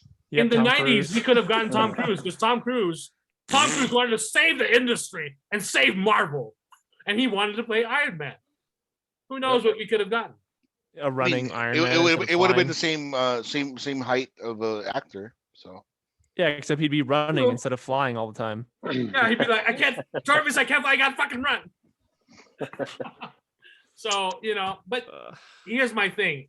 It's just fascinating and interesting to see how this plays out. And the fact that, Scarlett Johansson is no slouch. she's got all that money. She's got all that Asian American movie money. Yeah. You know, I mean, she's got all that money, so she knows she can go up against Disney. And yes, Disney will have their own Avengers team of lawyers, but you know, Scarlett Johansson is assembling her own. You know, Mike, So- she needs to go to talk to the ACLU and fucking file a complaint for racism. Because you know, she's one of the most premier Asian American actresses that we have in Hollywood. Oh my God. So the best one, I love the memes. Of course, the memes are like, you know, the best way to gauge how something does in pop culture or the media is all the memes, because you know they're always fun. My favorite one is a tweet from Ellie Misto. So her Twitter is at EllieNYC. I would ScarJo here, and I really hope an Asian actress plays her in the movie about this lawsuit. That is the best tweet. It's not even a meme. It's just a tweet, and that's the best tweet that I've seen. So I shared it. So not gonna lie, but on this case, you know, I'm actually on the side of Scarlett Johansson because she's been there since day one. She got, when you look at it, yeah, she should have gotten this Black Widow. She could have gotten the trilogy had they, you know, played their cards right in that sense. And I mean, they put her in Iron Man 2. Hey, look at our new character, Black Widow, Scarlett Johansson. Oh, she's fucking hot. And at the beginning, let's all admit it, she was very sexualized at the beginning of the introduction of the character. Until when you watch Black Widow, the character is no longer sexualized because, you know, we've over the years we've adapted and we've learned, and it's a newer audience, women empowerment, all these things, and yet Disney's like. But if you think about it, like when Scarlett Johansson portrayed Black Widow at the very beginning, and even with the Avengers, she was girl empowerment. Right. Because she was kicking everybody's ass. Yeah, right. Exactly. And she wasn't like, you know, using, she was like, remember like that scene with Loki, but like, you know, like when she in took the cell, Loki, yeah, in the cell, yeah, Right. yeah, that was amazing because like she didn't go like this. Oh, I'll show you my titty.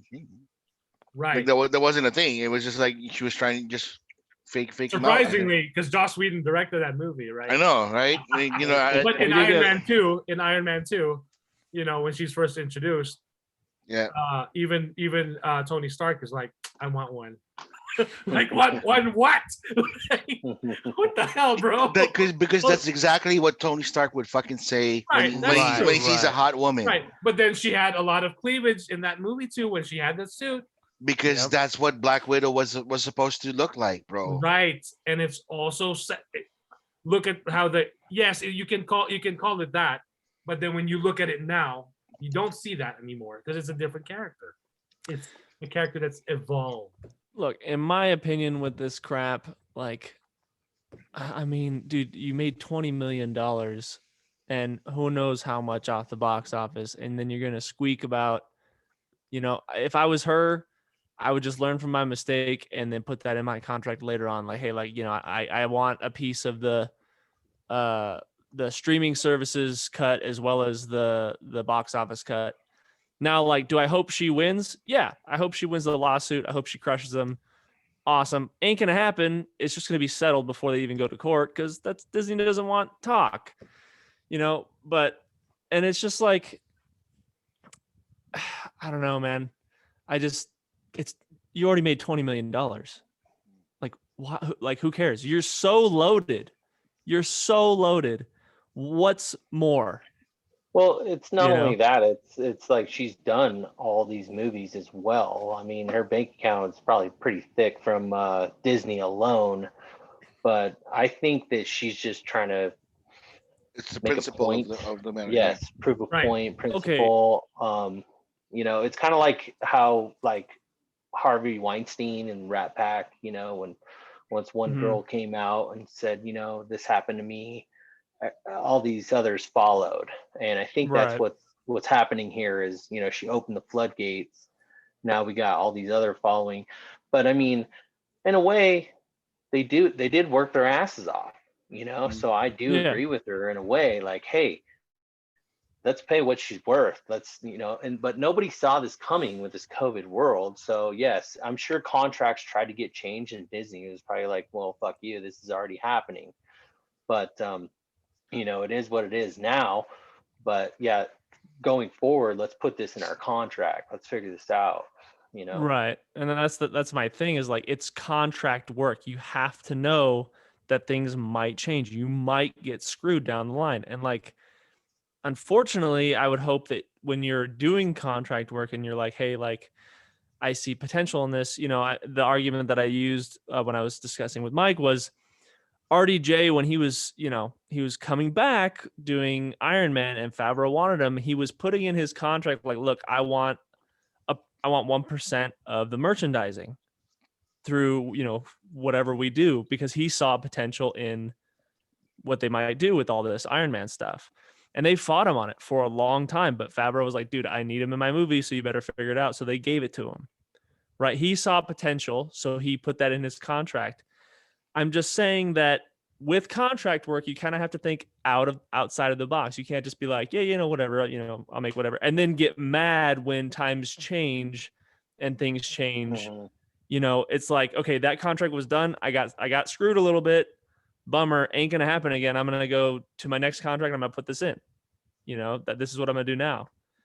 Right. But then go ahead. I just think awesome. I understand it's for the principle, but it's like your contract is done. You already signed your contract. But it's like also it's like, why are you like biting the hand that feeds? Because like Disney, they got all the money in the world. So it's like, I don't know. I feel like the point she's trying to make, because they can employ her for many more years with any other properties, and now it's like biting the hand that feeds. So I don't know. It's kind of weird. It is weird. She's basically done. She's done with them. Yeah. Exactly. She's not getting a Black Widow sequel. I don't know why people were even talking about a sequel. Right. Because like, how else can you make a sequel after the story and how they end it? Yeah. I think he makes a good point with biting the hand that feeds, because I know she may be done with Disney now, but other corporations that may work with her in the future may be like, she sued Disney, and like, do we really want to risk that? Yeah. Let's just hire somebody else.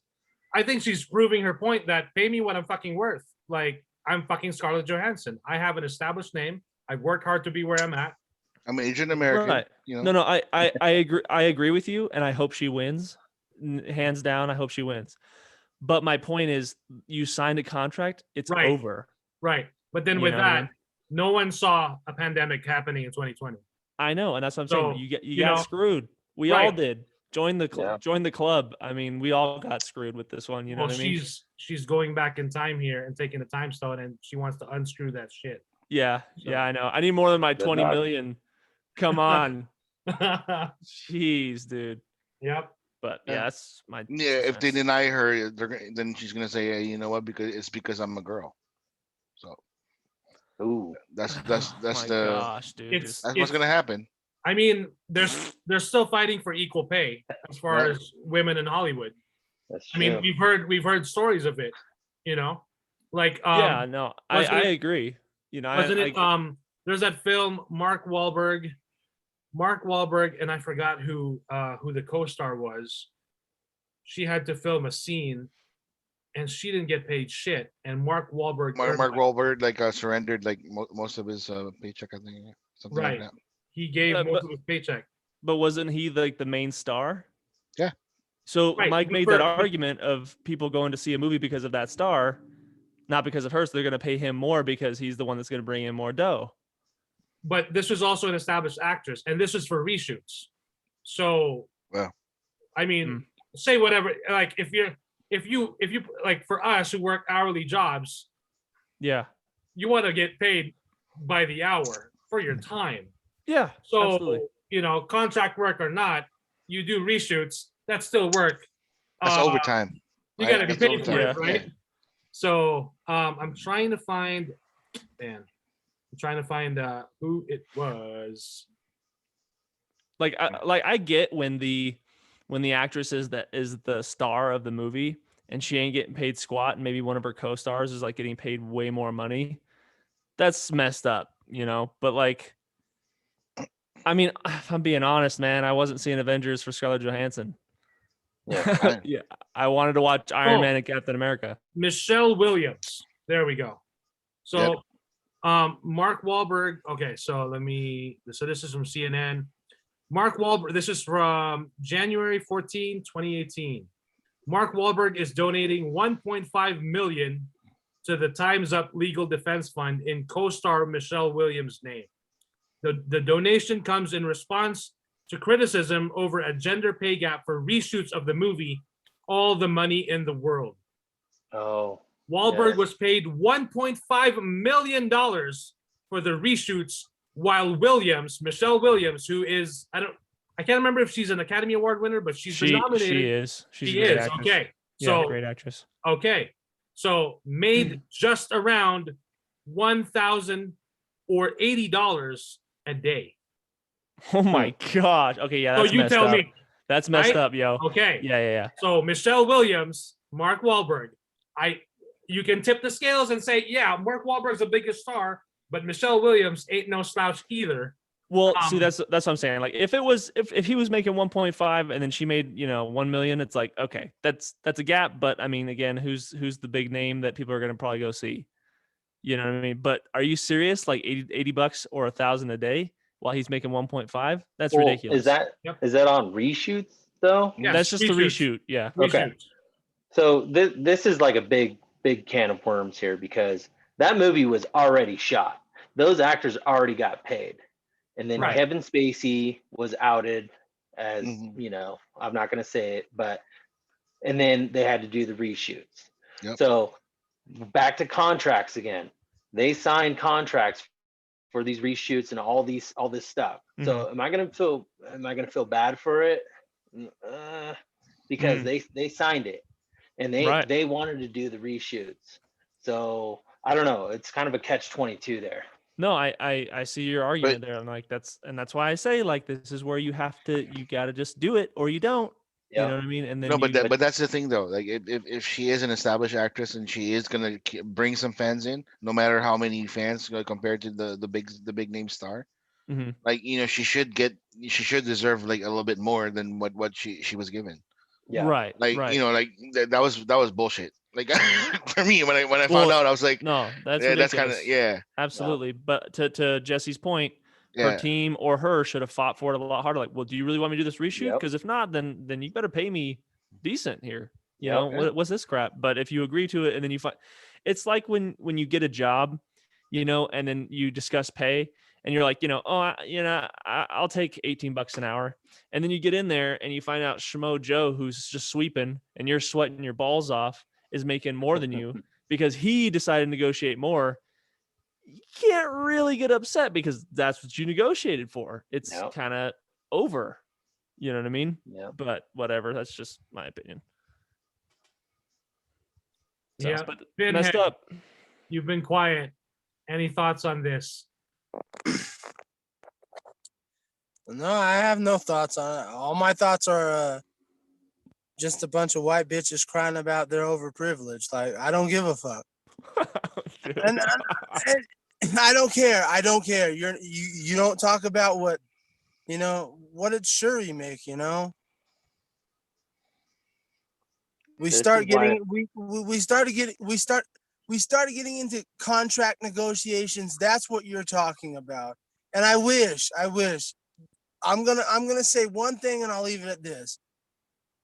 Please, everybody around the world, here on this podcast, because I heard it here. On this podcast, around the world, all you fanboys out there, everybody, please, will you please, motherfuckers, stop equating our wages to theirs. Stop equating our wages to these fucking motherfucker wages. I'm tired of this hero worship for these fucking brain dead, overpaid pieces of garbage in Hollywood. You want to say, well, how would you feel if you worked overtime at the Home Depot, for example, and you didn't get paid the wages they got paid? It would be different if we got paid $300 an hour. There's a huge difference. These guys that's the equivalent. They get paid $300. Why am I supposed to feel sorry for these guys? Yeah.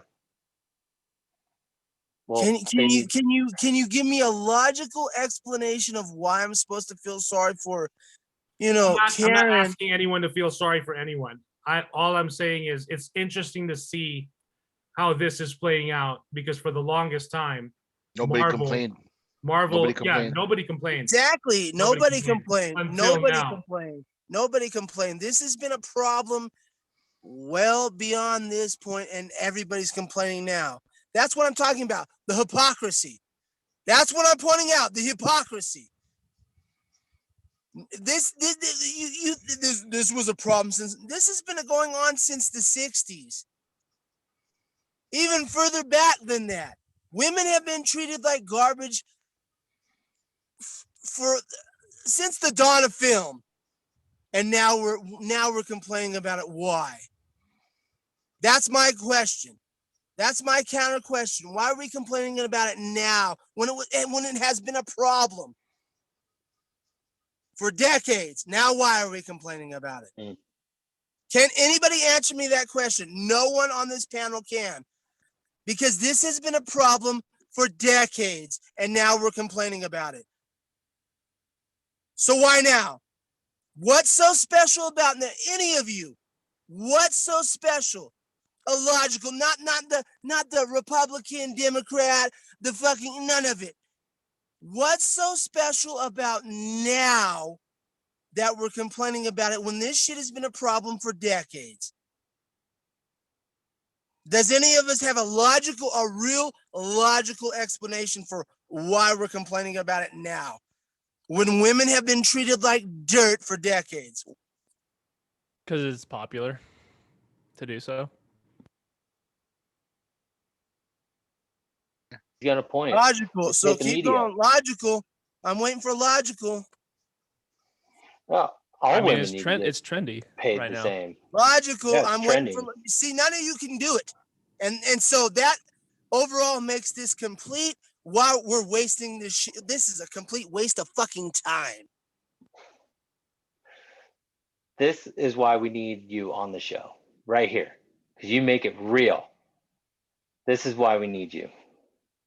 Yes. Because you lay it all out there. Talking about garbage. That's all I'm saying. I agree. Alrighty, moving on. Let's see.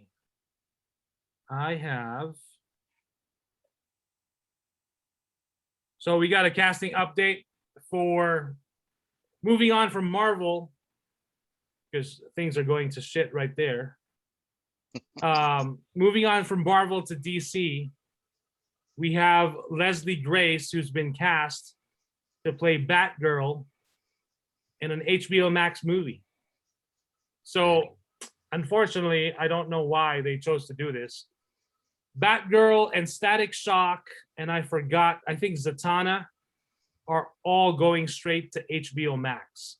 They're not even giving it a shot on the big screen. They're just keeping them exclusively to HBO Max. But we finally got Batgirl cast.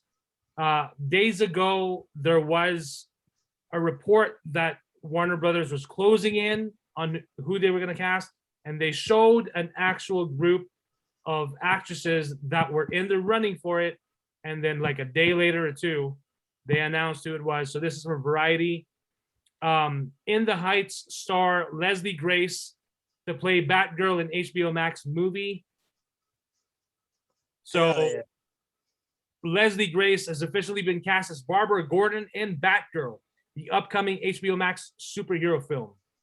So in securing the title role, Grace beat out several formidable contenders, including 5 feet apart actress Haley Lou Richardson, Dora and the Lost City of Gold star Isabella Merced, and Set It Up's Zoe Dutch.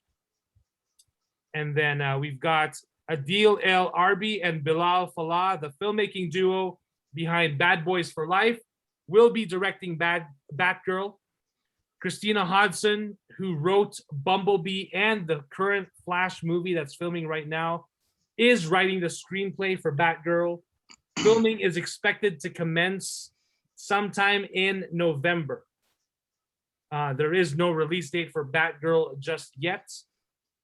But that is the big casting update on that. And then yesterday, there's word that J.K. Simmons, that's right, what's his name? J. Jonah Jameson himself from Spider-Man Tobey Maguire verse will be coming back to play Commissioner Gordon for this Batgirl HBO Max film. Oh yeah. Which once, if that is legit and he does it, then that can only mean that this Batgirl will be existing in Ben Affleck's Batman universe. I'm just, oh man. Are they gonna fuck in this universe too? Huh? Are they gonna fuck in this universe too? No, that's the Killing Joke. That's a Holy totally moly! I'm sorry. I mean, I don't know as much as you guys do. I'm sorry. no. No, I that mean, happens. And I mean that. I really don't. That happened in the Killing Joke. So I'm just. I know. That was just in the animated movie, right? Not the In the comics. in the animation. Right. I don't remember reading that in the graphic novel. Sorry. So I was just like, but yes, in the animated. There was like a lot worse things that happened in the comic books with Barbara. Screw, forget Batman fucking Batgirl. I want to see Batman be a hero and go down on Batgirl first. Hey, heroes don't do that. Well, in the Snyderverse, and that's what I'm saying. Canon.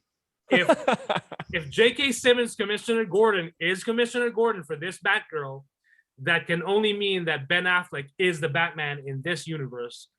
And my God, Warner Brothers, they're a fucking mess. Let's just say that. If I haven't already said it before. Not too long ago, David Goyer had an interview because I think he's if I'm not mistaken, he's also working on this brand new Batman podcast that will be debuting. Okay.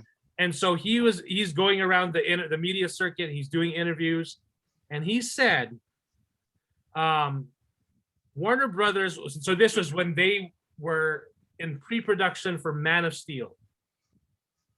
FYI, FilmakerMike's one of FilmakerMike's top 5 films in the last 10 years. Yeah, or 10, it's 1B from Zack Snyder's Justice League. Let's be real. Right. So okay. So David Goyer said Warner Brothers asked not to destroy Superman's pod to bring down Zod's ship in Man of Steel. So Superman's pod, the pod that he was launched in, that Jor-El and Lara put him in to launch him to Earth for safety because the whole planet was going to shit. So they were asking him not to destroy Superman's pod to bring down Zod's ship in Man of Steel because, quote, how is he ever going to get back to Krypton? There was a long pause, and we said, Krypton blew up. You saw 30 fucking minutes of it in that fantastic opening sequence. And I just added the fucking part of it. What was that? I said, bravo, just geniuses at the higher ups. Who clearly have no grasp. And my goodness, now that you think about it, Superman weaponized what brought him to safety to Earth to bring down, Zod's ship. Or the Black Zero from terraforming Earth into a new Krypton. And yeah, they have no grasp of the character whatsoever. I mean, this is just one of very many things. There was also discussion that Warner Brothers wanted Man of Steel, Superman, Clark Kent, to land not in Kansas, but in Chicago. What? Which is, what the fuck? Kansas has always been in the story, represented, America, at a different time, yes, but that farm, there was something about that, you know, growing up in that setting for this all-powerful being. But yeah, so Warner Brothers is full of shit. Which, Well, I mean, right there in a sentence is, where is Man of Steel 2? I mean, can we get that? Let's just get that. I mean, we all want that. Fucking Ant-Man is getting a trilogy, and we're still waiting for Man of Steel 2. I mean, you know what I is mean? going on? There's something going on that's like it's just bullshit. So here, let me show you. Someone made this graphic. So these are all the Superman-related properties that are going to be coming out. So we have the DC League of Super Pets, which is an animated film, of course, for the kids. Not needed. Okay. Dwayne "The Rock" Johnson, if I'm not mistaken, will be voicing Crypto, Superman's dog. Ace the Bat Hound will be there as well. I think Kevin Hart's going to be in it. Keanu Reeves is going to voice a character. And then we've got My Adventures with Superman, an animated series that will be coming out, aimed towards a younger audience. And it'll be focusing on Clark Kent, Lois Lane, and Jimmy Olsen, like basically working as a team for the Daily Planet. And then we've got the Injustice animated movie, which looks fucking awesome. We've got a Smallville animated series that's currently in the works. And of course, Superman and Lois will be getting a season 2. I think they're about to wrap up season 1. Teenage Angst, okay. And yeah, and then we have a new Supergirl in the Flash movie. We have a Superman miniseries that's being worked on by Michael B. Jordan. And that Superman will be Val Zod. Thank goodness. And then we also have another Superman reboot movie, which is supposedly going to be, I don't know. If it's Black Clark Kent, right? I think it's going to be Black Clark Kent. So. Not needed. Fucking, you can get rid of that shit. You just want Man of Steel 2 with fucking Brainiac. So yes. That's. Oh my gosh. Nowhere in sight. That's it. That's all we. That's all you fucking care about. I don't even care what the fucking plot is. I want Superman versus Brainiac. Yes. Yeah. I'll even take here. I'll take the fucking Parasite. How about that? Like I'll take Parasite. I'll take fucking Bizarro Superman. I'll take Mr. Mixopilic. I would fucking anything. We've got all of those characters in Smallville. Yeah, nobody cares anymore. Let's just fucking move on. They had a sex den in fucking Smallville, and nobody cares. Nice. So. All righty. We just want Man of Steel 2. That's it. Fucking just let me be fucking the executive of Warner Brothers. They don't want to give it to us. I will write the ship. God damn it. They haven't even released the official legit numbers of Zack Snyder's Justice League.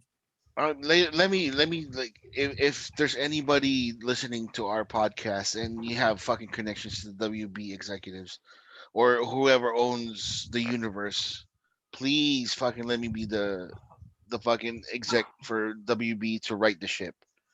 I will take care of this sinking piece of shit and I will write it. Yeah. God damn it, man. Like they have the biggest names in the history of pop culture, and then they're just fucking messing with them for no reason. Well, I think that like the Zack Snyder Justice League righted the ship. If they continued on with that storyline, we would all be in for a treat. But I think it's not going to happen. It's not going to happen. They want to blackball Zack Snyder. They want to get him out and continue on with their vision, which sucks balls. Yeah, it really does. Which it is like still such taking off of his vision, because Aquaman is still part of the Snyderverse. Right. Shazam is still part of the Snyderverse. Wonder Woman, The Flash, because we've got Ben Affleck's Batman appearing in The Flash. Yeah. But supposedly, Adam, we will have to wait and see the Flash movie, because supposedly the word is that the Flash movie will reboot the universe. So yeah, which doesn't make sense if they continue on and they keep Jason Momoa and Gal Gadot and Ezra Miller. Hey, maybe they're just like different variants. Yeah. Yeah. Well, there is a multiverse, in Right. DC, so it's gonna get crazy. Yeah. Let's just make Zack Snyder's universe like Earth 4 or something. Let's make it the Snyderverse, separate it or whatever. Dick Grayson died instead of Jason Todd. All that shit, right? Or whatever happens. Wonderful pocket universe. The Joker on its own is like, let's make it Earth, haha, whatever. I don't know. Dude, they didn't even know that Krypton was destroyed. Exactly. Do you really think they're gonna know about a multiverse, dude? If they make me fucking executive, I would fucking take care of all of this in one snap of the finger, dude. It would be so easy. You want a black Superman? Fucking yeah, let's go. Let's go get Downside. Yeah. Oh, yeah. Do it the right way, though. Oh, we want black Clark Kent. No, you dumb motherfucker. That's what I'm gonna say. That's exactly what I'm gonna say. Don't call me racist for it, but no. No, there's Val Zod. Val Zod or the president, Calvin. What's his name? Calvin Harris. Calvin Harris. Yeah, fucking awesome. Wait, no, Calvin Harris is the DJ. Calvin. Calvin Ellis, I think. Yeah, or something like that. Whatever. The president. Yes, the president Calvin Ellis. My bad. Yeah, the president of Earth. Earth 23. Oh yeah, Earth 23. Yeah. Why can't he? Why can't why can't Superman be the president of Earth and the black man? I don't have any problems with it. Right. And who's going to be my cast? Idris Elba. Ooh. There you go. Man. Perfect. Denzel. Or Denzel. Shit. Yeah. Even that. Oh yeah. My man. So on Superman related news, this happened weeks ago. We did unfortunately lose a great filmmaker and director who's also related to the Superman. I mean, he brought Superman. He made an audience believe a man can fly. Richard Donner, iconic director of Superman, the movie, Goonies, and Lethal Weapon, and many more. I think The Omen as well. I don't want to miss that because Pinhead's here. Wait, The Omen? What? Richard Donner made like the original 70s? 1976 horror film. The Pinhead, Omen. really? Yeah. Yes. Holy shit. I didn't know that. Yeah. So we unfortunately lost him. He passed away at, I want to get his age right. I think it was 91. Yeah, 91. Passed away at age 91. And his wife as well was responsible. They were producing the X-Men movies, early 2000 X-Men movies. His wife produced those movies. And believe it or not, he and his wife took under his wing Kevin Feige many years ago when he was and Bryan Singer. And Bryan Singer. That's why he made that piece of shit Richard Donner dick sucking movie. I wouldn't call it a piece of shit.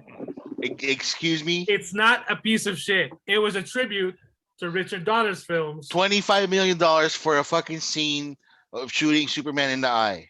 That's not my problem.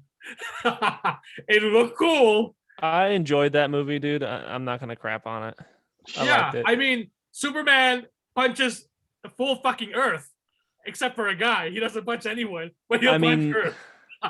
And that's why Zack Snyder saw it and he was like, I could give you a Superman who can punch the shit out of everything.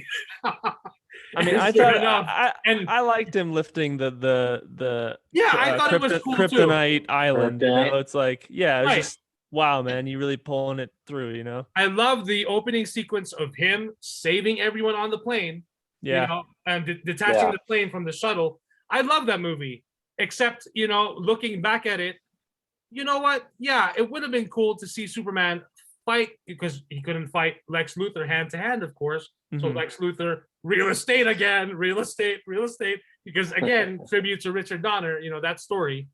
But and that's why if we didn't get that film, I don't think we would have gotten Man of Steel the way we did.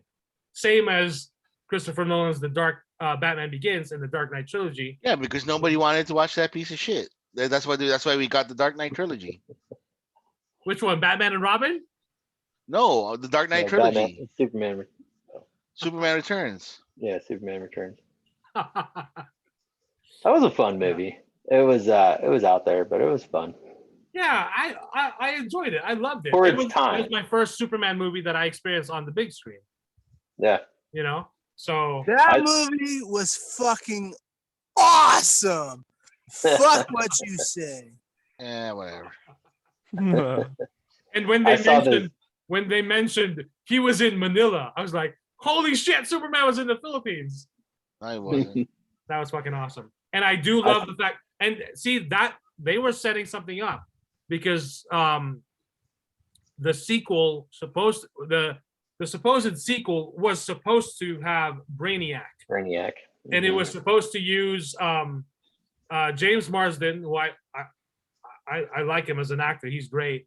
It was supposed to have him come back and then have Jason, Superman's son, and Lois. Oh, spoilers. So Brainiac was supposed to use the son against Superman as well. So, and I like that angle that they played, like, oh, he's Superman's son because they spent the night together. I spent the night with Superman, all that shit. But we're PG. We're not. Oh yeah, I used red kryptonite to like seal my dick, so I won't destroy fucking. So I won't kill her. I won't kill her. I won't kill. He used red kryptonite. Hey, did. No, he didn't. He went in the chamber and depowered himself with red kryptonite. There wasn't red kryptonite. It was red kryptonite. Was it? I believe so. Yes. Was it really? Jesus Christ, Mike. Okay. Red for love. Sure.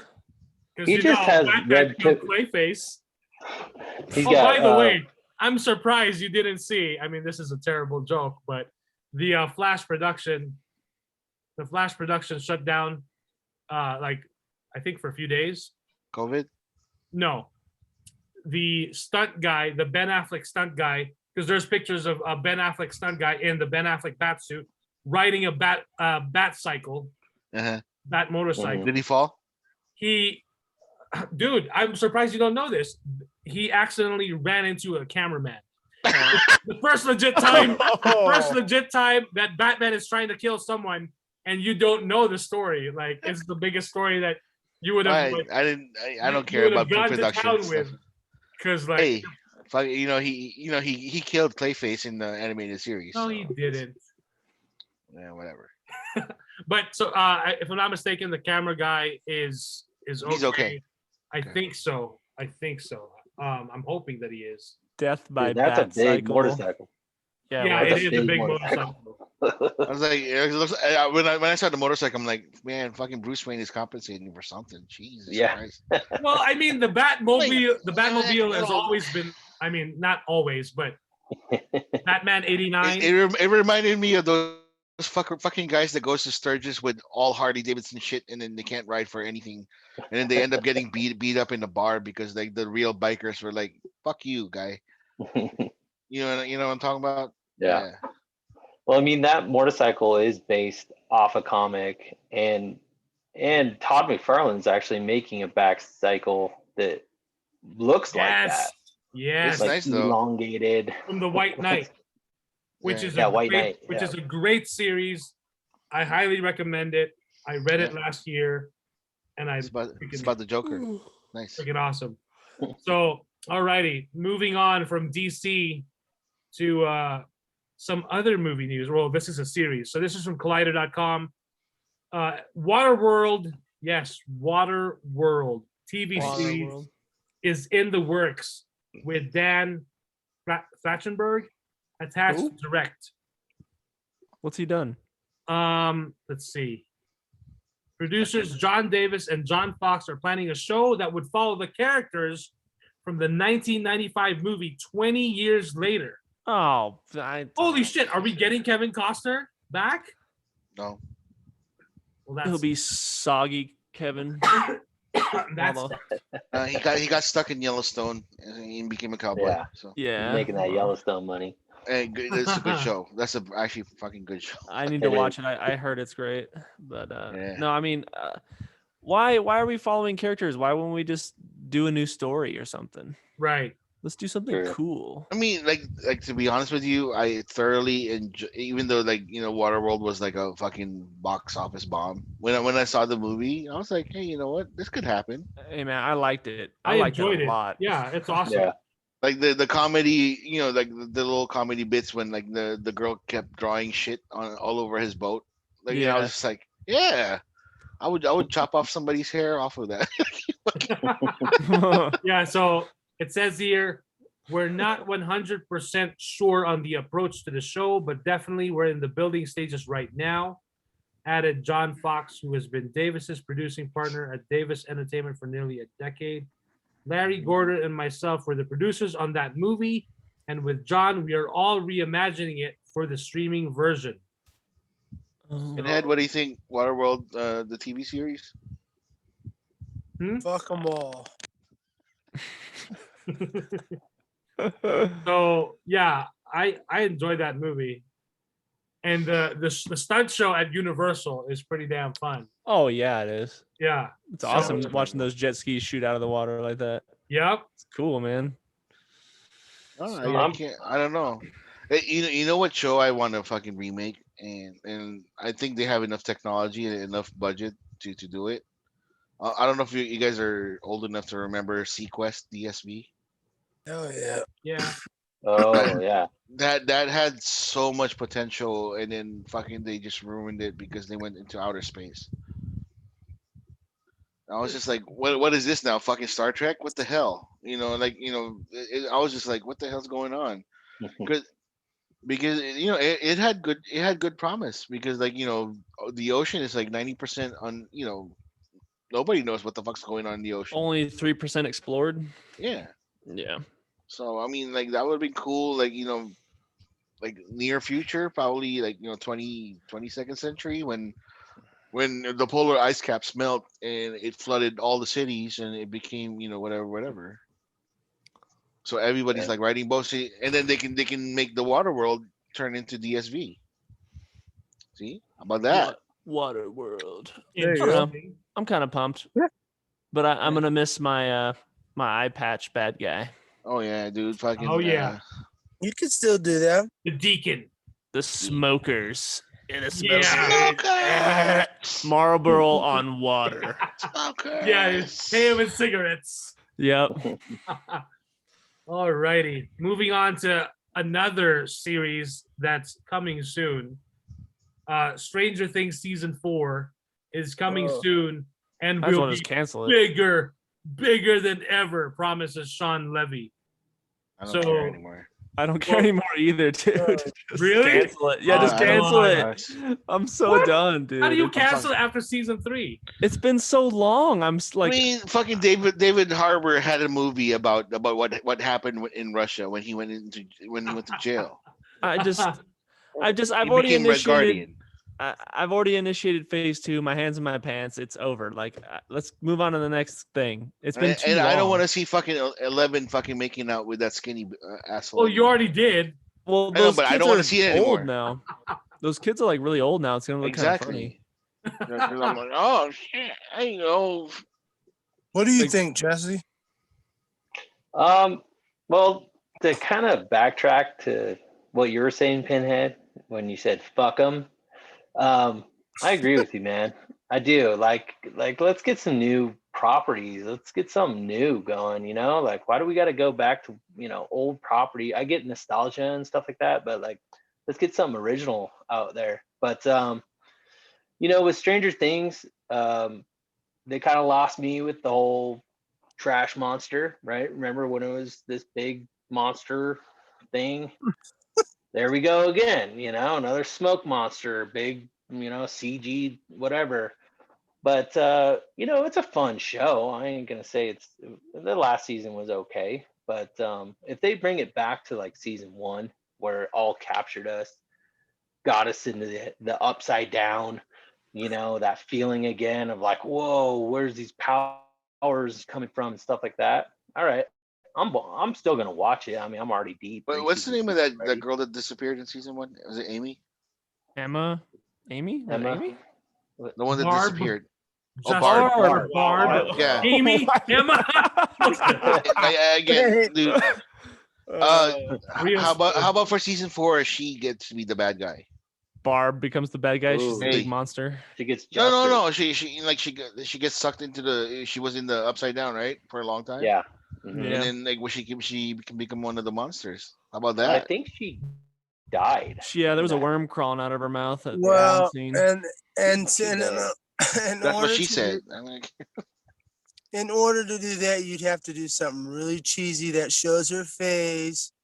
Yeah. That's a callback to old body horror films. And I don't know how this, because that if you're gonna do, I know what you're doing, Kuya, and I'd understand that if they went full blown body horror, it would be nice. like as a big reveal toward the end, that would be nice. But this generation's gonna be like, okay. They should have just ended it at 3 because 3 was perfect. It ended it was good. Yeah, Ended with it good. So you with like that three. with that fucking song, Never Ending Story at the end. You know what I'm saying? That was awesome. It wasn't that I like 3. I love the first season. I hate the second season. Yep. I do love this season because it gives it a close. We can be done with it. Like they Hopper's dead. Wink wink. They have there's those points that you can be done with it until season 4 comes and then Hopper's back a lot. Where they left it, if let's just say, hey, Netflix said you're canceled, you're not making a season 4. Let's just, for the sake of argument, Hopper's dead. And that beautiful little letter that they had to read with Elle and Winona Ryder's character, it was a beautiful send-off. Everybody went their way. That's the end. But we can't do that. So we're gonna do season 4 anyway. So what the fuck does it matter? What I'm saying is it was fine where it is, but we're gonna keep going. So fuck Stranger Things. I think their plan is to end it at, I don't think at 4, but at 5. And that's it. Well, like they can't have Winona go back to shoplifting so quickly. You know what I mean? I know. No. Put it down, bitch. Well, it's all about magnets. Magnets now. Magnets. Magnets. Drop the handbag, ho. Yeah. So that's pretty much it for the news. I do want to talk about so the shows that I've been catching up on. He-Man, or not He-Man, it's Masters of the Universe Revelation. Here we go. Which I binged and I enjoyed. Mm-hmm. I really enjoyed the story and the characters. Mm-hmm. I was surprised at the toxicity that a lot of fanboys pretty much like targeted and tweeted at Kevin Smith himself. Because remember, when you're working on a show and you've got that Netflix contract and that Netflix money, you can't necessarily, you have to tiptoe around certain stuff. So, but I thought it was interesting on how that played out. But to make things clear, it's not canceled. Season 2 is already wrapping up production, like as far as the score. So did is Mark Bernardin involved in any of this? Well, yes, he is. He's a writer. He's the writer for this? No, he wrote the 3rd episode or the 4th, I think. Okay. So take that as you will. But I see this as a lot of people reacting to the initial Man of Steel and BVS. Why the fuck is Batman killing? Why the fuck is this going on? Why the fuck is that going on? It's not the entire story until the Snyder Cut happens. And then you see the full arc of Batman, or you see the full arc of Superman. I think the second half and what he's promised because the first half, like I was surprised as well, without spoiling anything. Like, oh, okay, we're going this way, but of course, I think we're gonna get him back. And then, I'm excited to see the second part. I love the cliffhanger because it just got me more like, let's go. Where's part 2? There's a Drop it now. cliffhanger, dude. I'm Yeah. on episode 4, and like, I'm liking it, but every episode I'm like, okay, where's He-Man and Skeletor? Like, dude, you know, whatever with these guys. Sometimes, like, I like those characters, but I want my main guys. You know, Right. You know, I like when the first episode was amazing. I loved it. I was like, wow, man, all right, this is gonna be cool. And then it just went just downhill, and now I'm kind of just riding the last end of the wave and not really expecting anything now. You know, I'm like halfway through episode 4, so I have one more episode left, right? Yeah. Yeah, and then I'm done with part 1 because part 2 is coming out later this year or next year. They haven't announced when part 2 is dropping. Okay. Yeah. Okay, so I'm hoping it's later this year. that'd be nice. I mean, Yeah. because they might lose my attention if this show doesn't like end on a note that will keep me interested. But yeah, I don't know. Like, I thought Mark Hamill just stole the show as Skeletor, so I was like, or Skeletor, thank you, excuse me. But and then they really captured what I loved about the original show. So I don't know, man. It's okay. I don't think it deserves all the heat that everyone's giving it. Like, man, but again, like Kuya loves to say, fans ruin the stuff that they love. Yeah. So, I mean, you love something so much that you just don't. I don't know. Like my coworker, the one I was talking about earlier, my ex coworker, he loves He-Man, and he likes this show. He enjoys it a lot. So, you know, but again, he's not really a guy that's gonna go cry about stuff like this. But I don't know. I'm enjoying it. It's fun to watch, but it's not what I was hoping for. Oh, yeah. So your expectations were? My expectations were higher than what has been delivered. Not the Luke Skywalker that you were expecting. Right. My expectations. This was like Last Jedi type of expectations. No, not that bad. I wasn't. My nuts weren't stomped on the curb. I mean, it's just like, it's okay. Like, the first episode lived up to the expectations I was expecting after the trailer and you know what they were talking about. I'm like, wow, this is awesome. Okay, cool. And then it's just kind of died down. Like, I've gotten bored, which is probably why I haven't finished it yet, but I'll finish it. Yeah, the voice cast is fantastic. Oh yeah. I love Lena Headey. Yep. Everyone actually was cast perfectly. So I mean, as soon as you hear Evelyn's voice, it's like, oh shit, it's Cersei. Fuck, man, she's gonna chop somebody's head off. I can't wait. And then I was like, wait, no, that's Evelyn. Fuck, no, she's gonna cast a spell. Well, who they picked for Man at Arms too? I'm very. So do you know who that is? That's Liam Cunningham. Yeah, he's in Thrones. Plays Yep. Liam. Gosh, I forget his name in that. The one with the no fingers. The Sir Davos. Yeah. Is it Sir Davos? Okay, yeah, because I remember. Yeah, the ex-pirate or ex-smuggler or something. The Onion Knight. The Onion Knight. Yeah. So. That's him. Yeah, he's doing great. I'm loving it. But yeah, so I don't know. We'll see about that one. Mike, I finished the series, and and I was a little confused when I finished the series, right?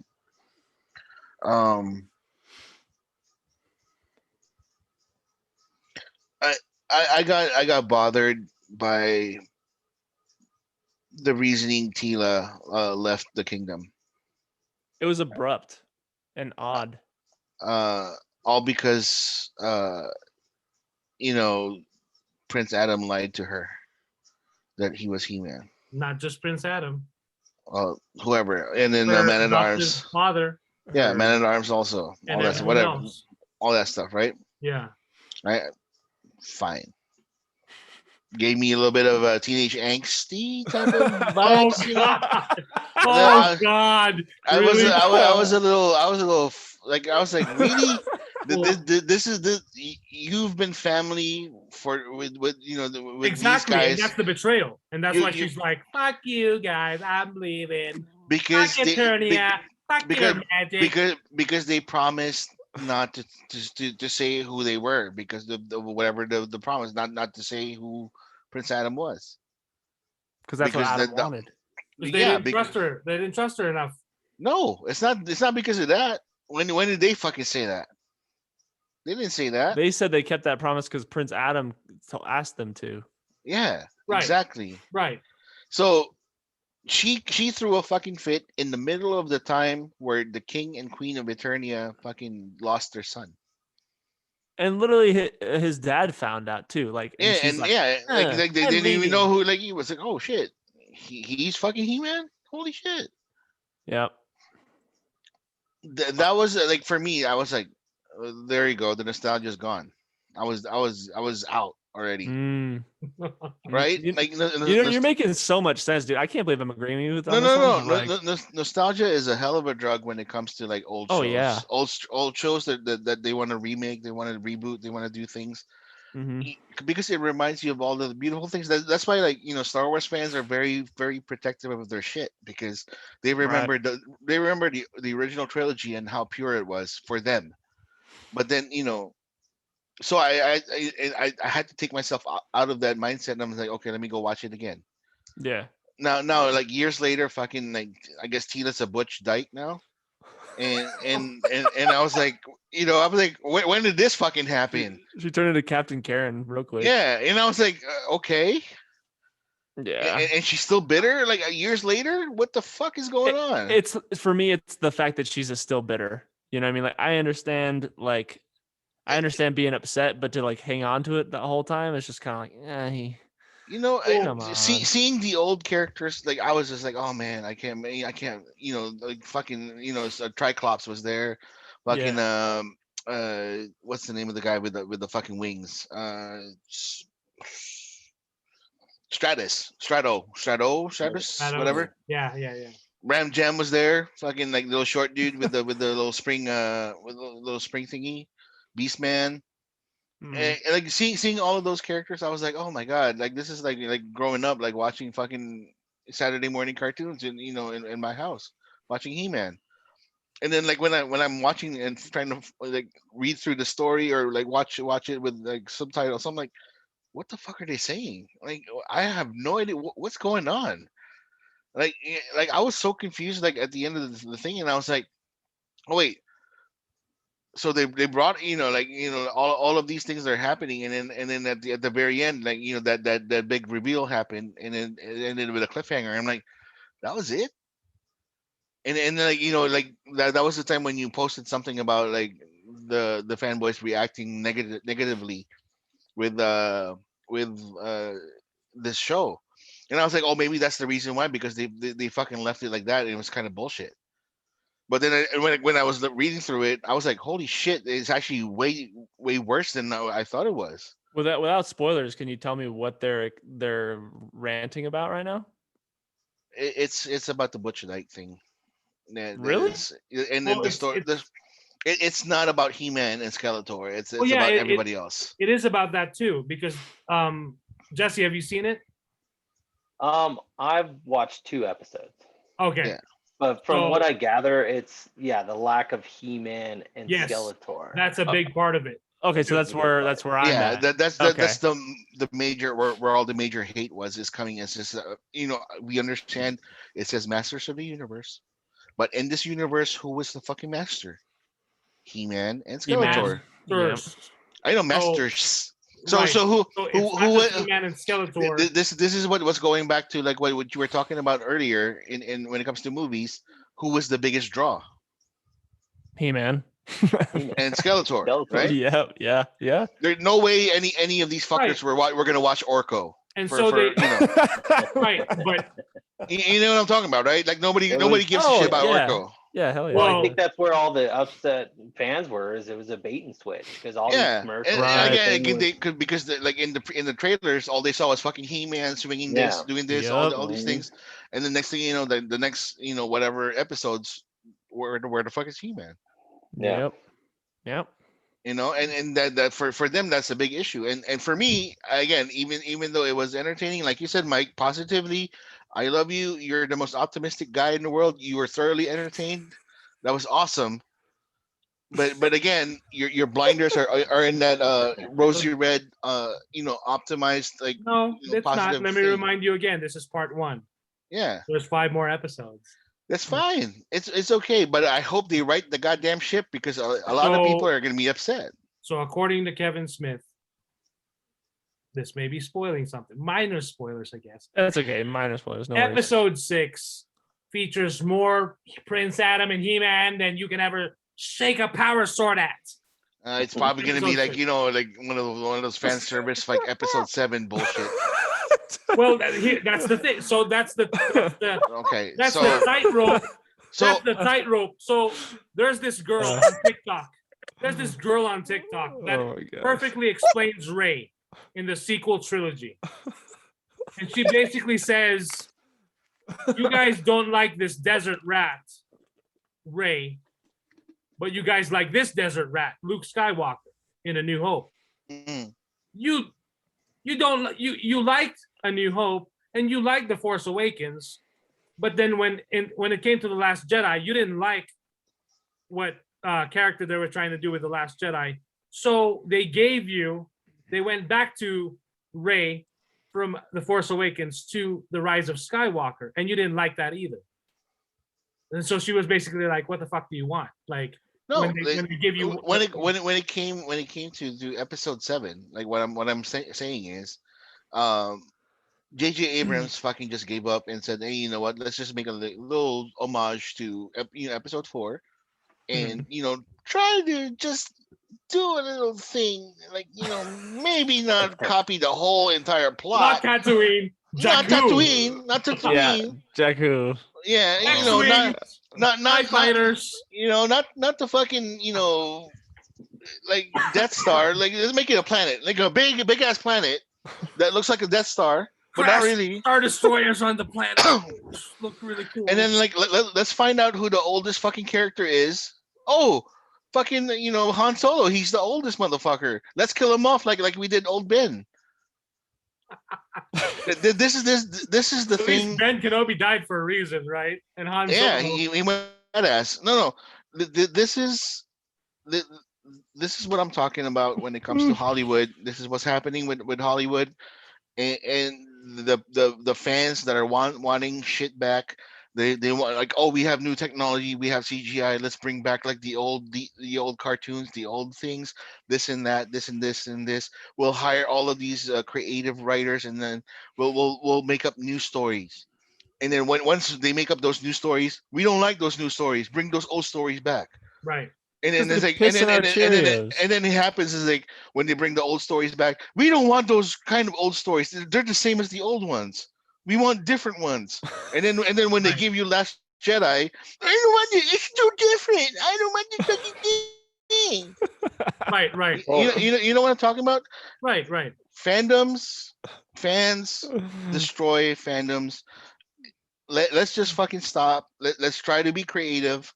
Let's do new stuff all together. Well, this is right. And Disney has come out saying that they mishandled the new trilogy. So let's start there. But to answer Mike's question, what do you want in Star Wars? Well, I would love to answer this question.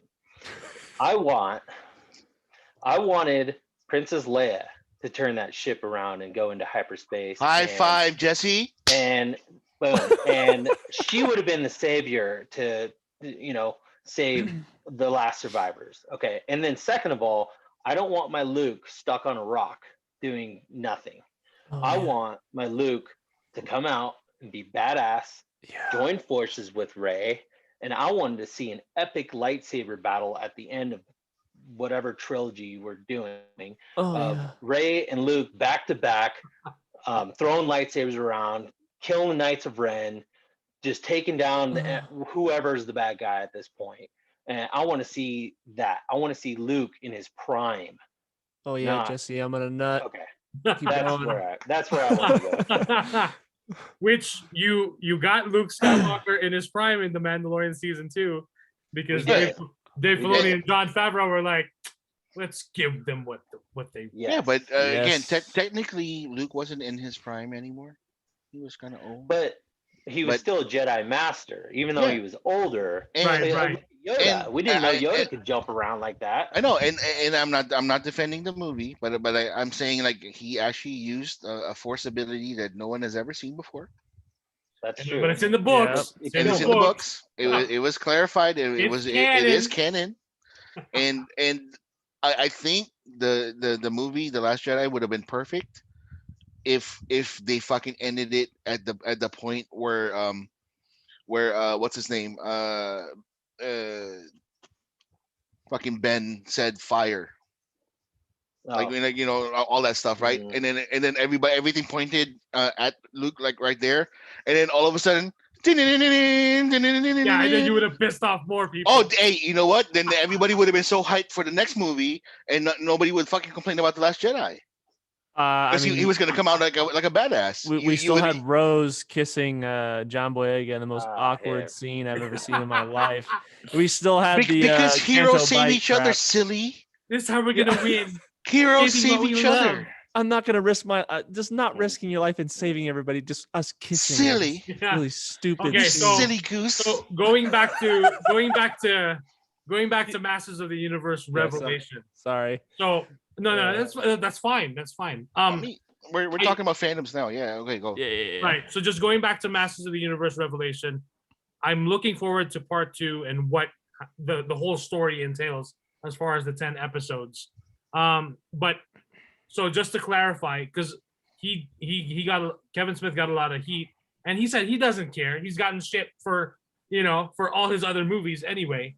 But he was just explaining that this is basically a sequel or a continuation from the original Filmation series, and the guy that hired him, who's the producer, basically who he has claimed on Fat Man Beyond is like the biggest Master of the Universe fan, is that when the guy that produced it, when he was a kid, he, like 5 years old, he always thought that there was a sense of danger for a second, that He-Man or like Skeletor would kill each other, Skeletor could kill He-Man, blah blah blah. In his very young mind, he thought that. But then he later realized as he got older, like that was never going to happen in the Filmation series. So his charge to Kevin Smith was, all I want is to see a story, see this show, and get myself back to that 5-year-old kid and think that there's a sense of danger, that no one is ever safe, and that nothing is always perfect and all that stuff.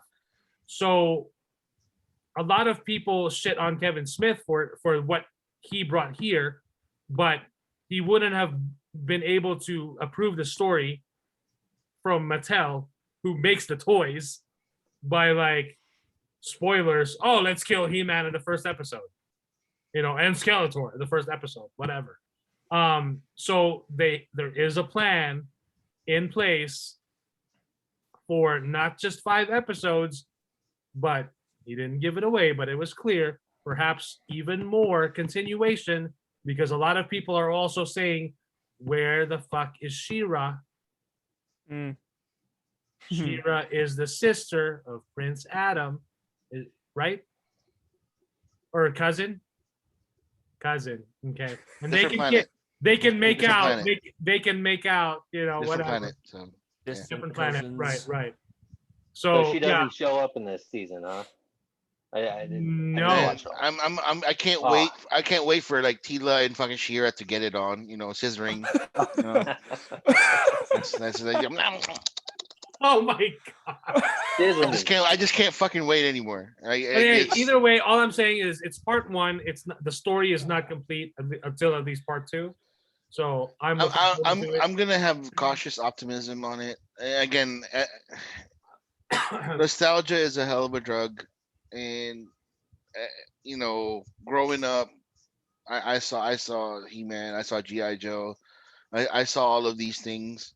Right now, like a lot of people are fucking with my childhood, very very badly, and I you know even though I'm not happy, I'm thoroughly entertained because again, I appreciate the craft. I appreciate the things that they sacrifice to make these kinds of things like TV shows, movies, etc.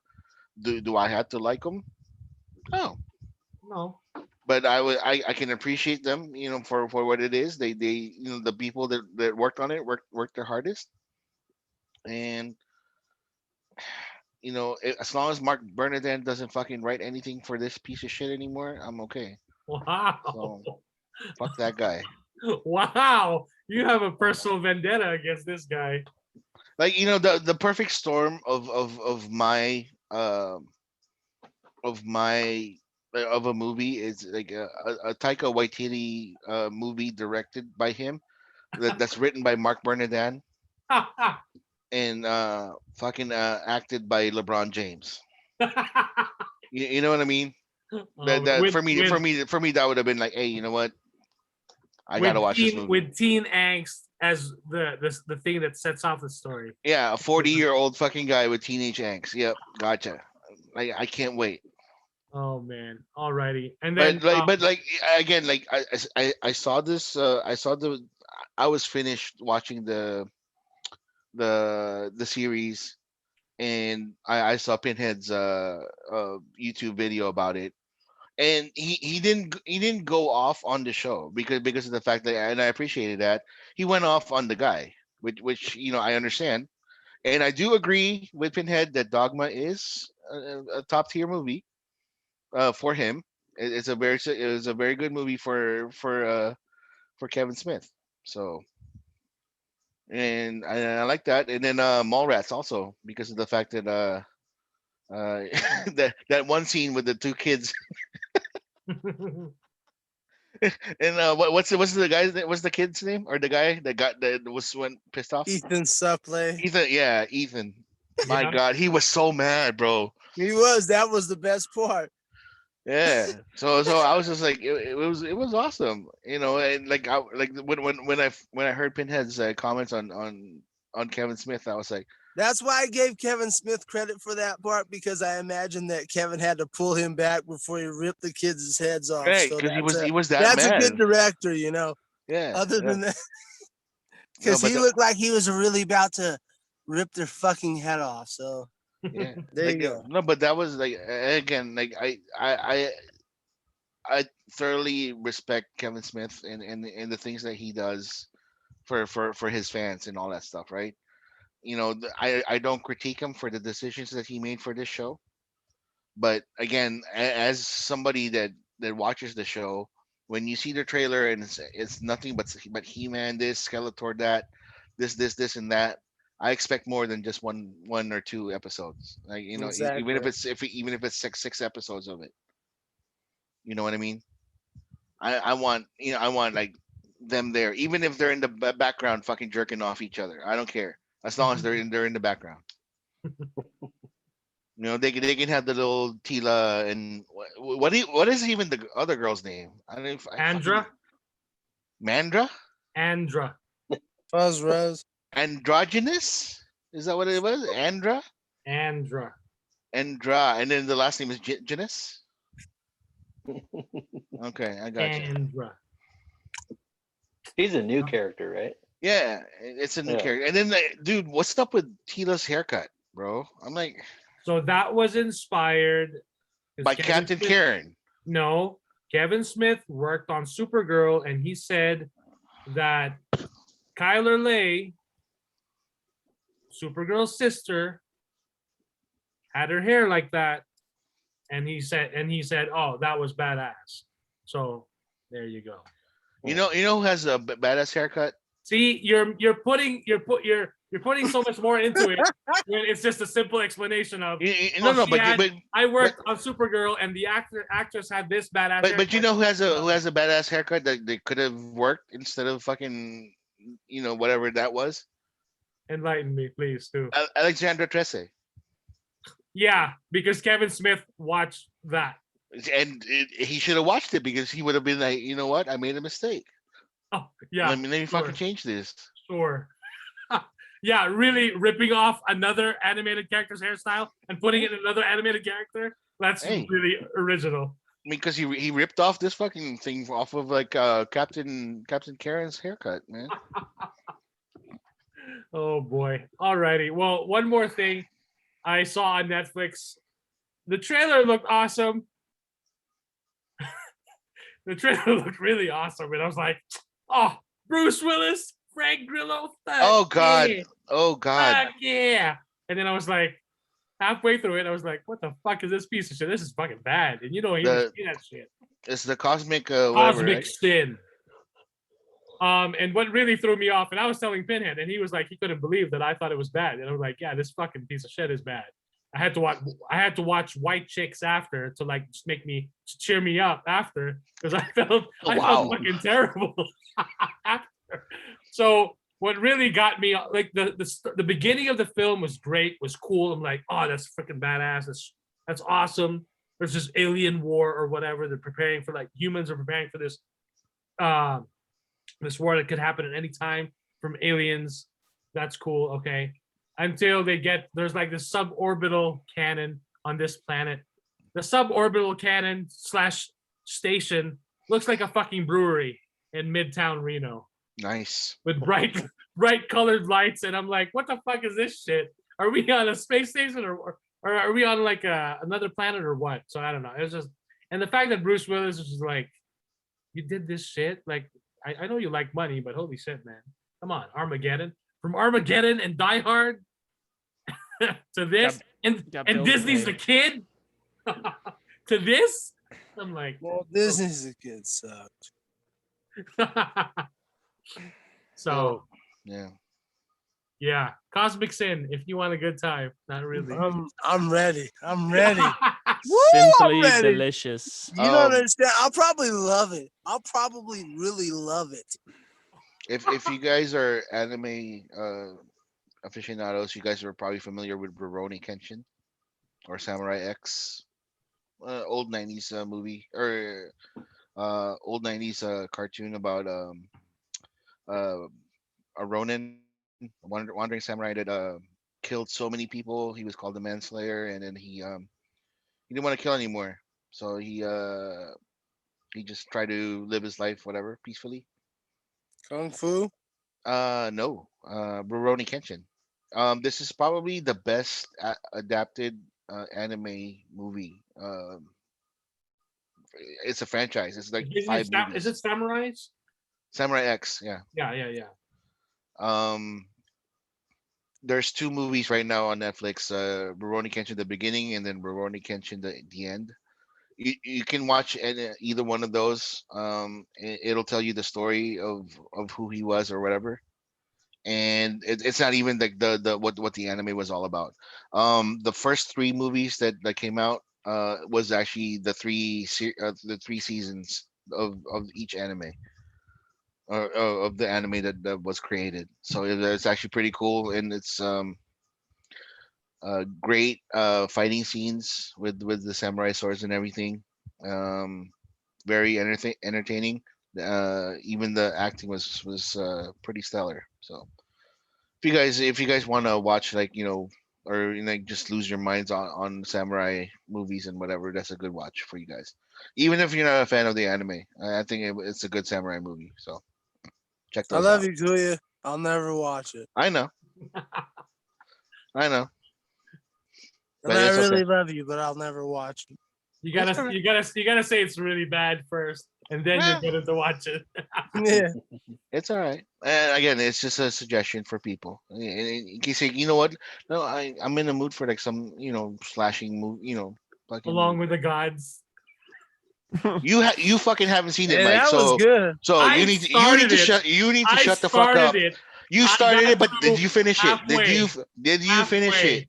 No, I didn't. Then don't say anything about the movie until you finish the movie. Halfway. Shut the fuck up. Halfway. See, Pinhead can say anything about the movie because he saw it. Yep. Halfway. Okay, then there you go. So say something halfway about it. I got through half. Okay, shut up. There you go. Half of it, and I just wasn't in the mood. Yeah, because again, it's not about Superman. It's not about Jedi's, or it's not about laser swords with That's not space the only wizards thing and I watch. everything.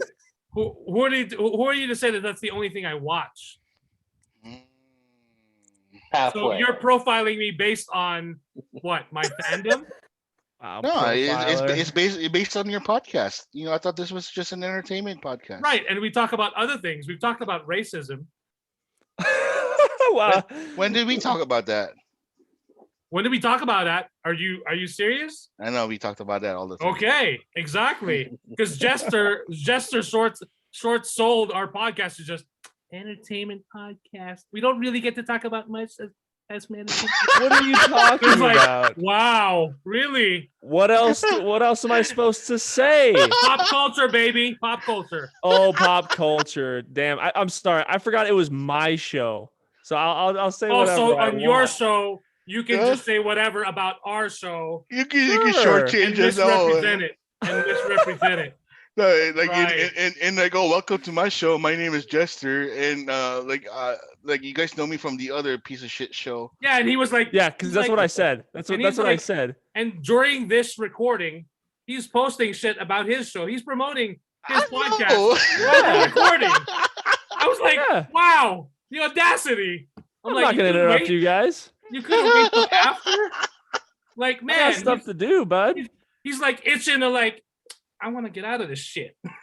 Oh my gosh, bro. He's so bored. He's so bored already. Oh wow. I Was know, that like, boring to you, huh? And we haven't even talked about the Bad Batch and how fucking boring that shit is right now. I didn't expect we were gonna. I thought I'm sensing Mike's wrapping it up. No, because Well, no one messaged anything. No one. I'm like waiting for you guys too. What do you guys want to talk about? I let everyone. I'm giving everyone an equal opportunity because I'm an equal opportunity podcaster to talk about whatever you guys want to talk about on this pop culture show. That once in a while we talk about, I don't know, something serious. Workplace harassment. I would love to right now ask a question or two. Maybe things you shouldn't do. Maybe things you shouldn't do when you're working for Disney or I don't know, another company. I don't know. Jesse, what was your question? Just going back to our previous conversation about Waterworld, it just sparked my memory. I watched this movie called Underwater with Kristen Stewart. Yes. I was wondering if Pinhead, have you seen that one yet? Yeah, I haven't. You should. Check that one out. Yep. Yes, I have. I have the movie. You have it, just haven't watched it? I have seen it. Oh, you have? Oh, what'd you think? It was awesome. It was cool, huh? Yeah. Yeah, it's total like alien vibe from that movie. I loved it. But I did want to ask you this, Pinhead. What did you think of that new Halloween trailer? It was awesome. I can't wait for the new Halloween. So we're going to head into a really good horror season. Maybe, I don't know. We'll get a good thing with Halloween. I don't know how the Chucky thing will come up, but I'm waiting for the new Halloween. So, yeah. Dude, I'm so stoked to see that new Halloween movie. I'm more excited about Dune than I am Halloween, but Dune? Yeah, baby. Pinhead, did you hear anything about like a new animated Star Trek series? No. There's the kids animated Star Trek series. Yeah, the one with the Delta Quadrant, I don't care right? about that bullshit. The red shirts or whatever. No, not the second floor or whatever. The second. The second. I don't know, second deck or whatever. But no, that's what I think. It's kind of close to what it's actually called. It's called to the bottom second deck. feeders. I don't know. No, but it's like Captain Janeway and like some kids or whatever in the Delta Quadrant or something. And they find an old USS Starship. Something I don't know. That's awesome. The worst Star Trek. Come on, captain of all Trekkers. time, I'm not yeah. even a Trekker, and I saw the trailer. I was hoping you guys would like to talk about it. Alrighty, The Bad Batch. I didn't see the latest episode yet. I probably fell shouldn't talk I about fell it then. asleep. I fell asleep like watching the last episode. So The latest one or the one previously? the last one, the Infested? previous one. Infested? Yeah, I fell asleep. Okay. Oh, dude, it was just so bad. Oh no, Did you Like watch it? I have not watched Bad Batch. Oh, but- okay. yeah, I don't have watch no it. comment. Yeah, don't watch. But by the sound of your disappointment just now, I don't think I'm missing much, right? Well, I'm okay. This is what I'm gonna say. It would be a lot better if it was shorter, because the amount of information that they're cramming into it, like, I'm just gonna like somewhat explain it. They're trying to do a Clone Wars thing on a character focused show. Does that kind of make sense? Like, Yeah. Clone Wars was a bunch of characters, multiple stories, multiple arcs. You know, some were good, some were bad.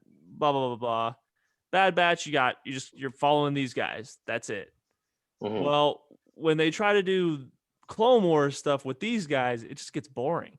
They're not pushing the story like far enough like they should. They're just doing like, and I get it's for kids. Like, I get it.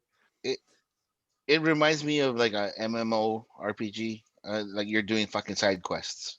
Yeah, but the side quests suck, dude. They're boring. And I like know, the side exactly. quests aren't even like giving me little pieces of the whole story. And then like they're friends with this person that tries to fucking they're like, oh, like if you don't do what I ask, I'm gonna fucking tell on you. I'm gonna out you guys. Yeah, like, what is that? Like, That's not friendship, I don't know. It's just kind of, and so like this latest episode was fantastic. I'm not going to talk about it because I want Mike to see it, but it was fantastic, and it's honestly like what episode 6 of the Bad Batch should have been. They should have done whatever stupid stuff they were going to do, because the first episode was amazing.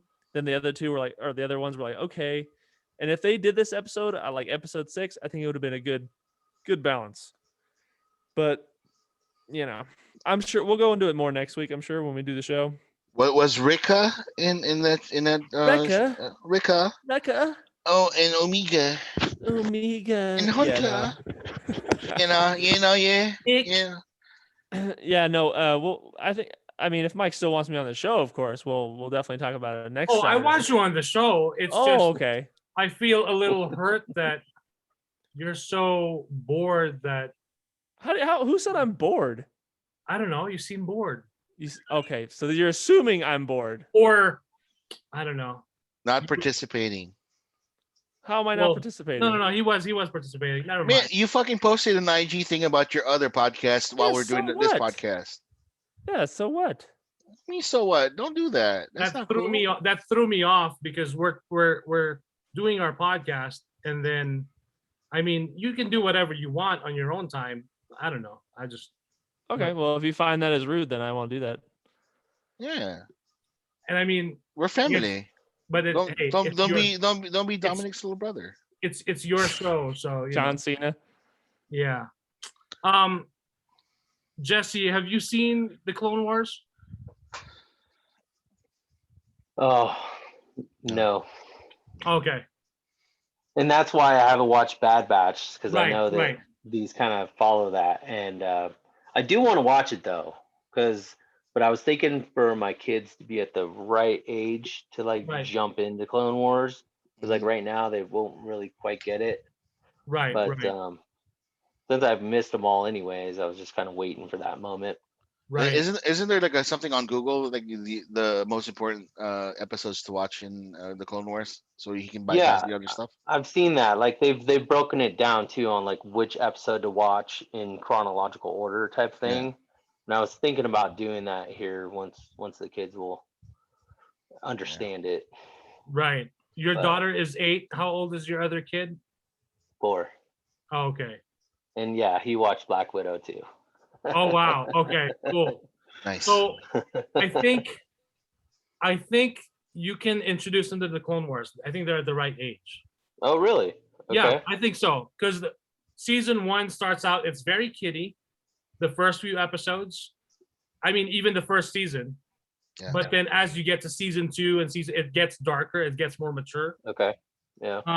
But it still keeps that. Yeah, as each season progresses, you definitely get into darker territory and more serious and adult themes.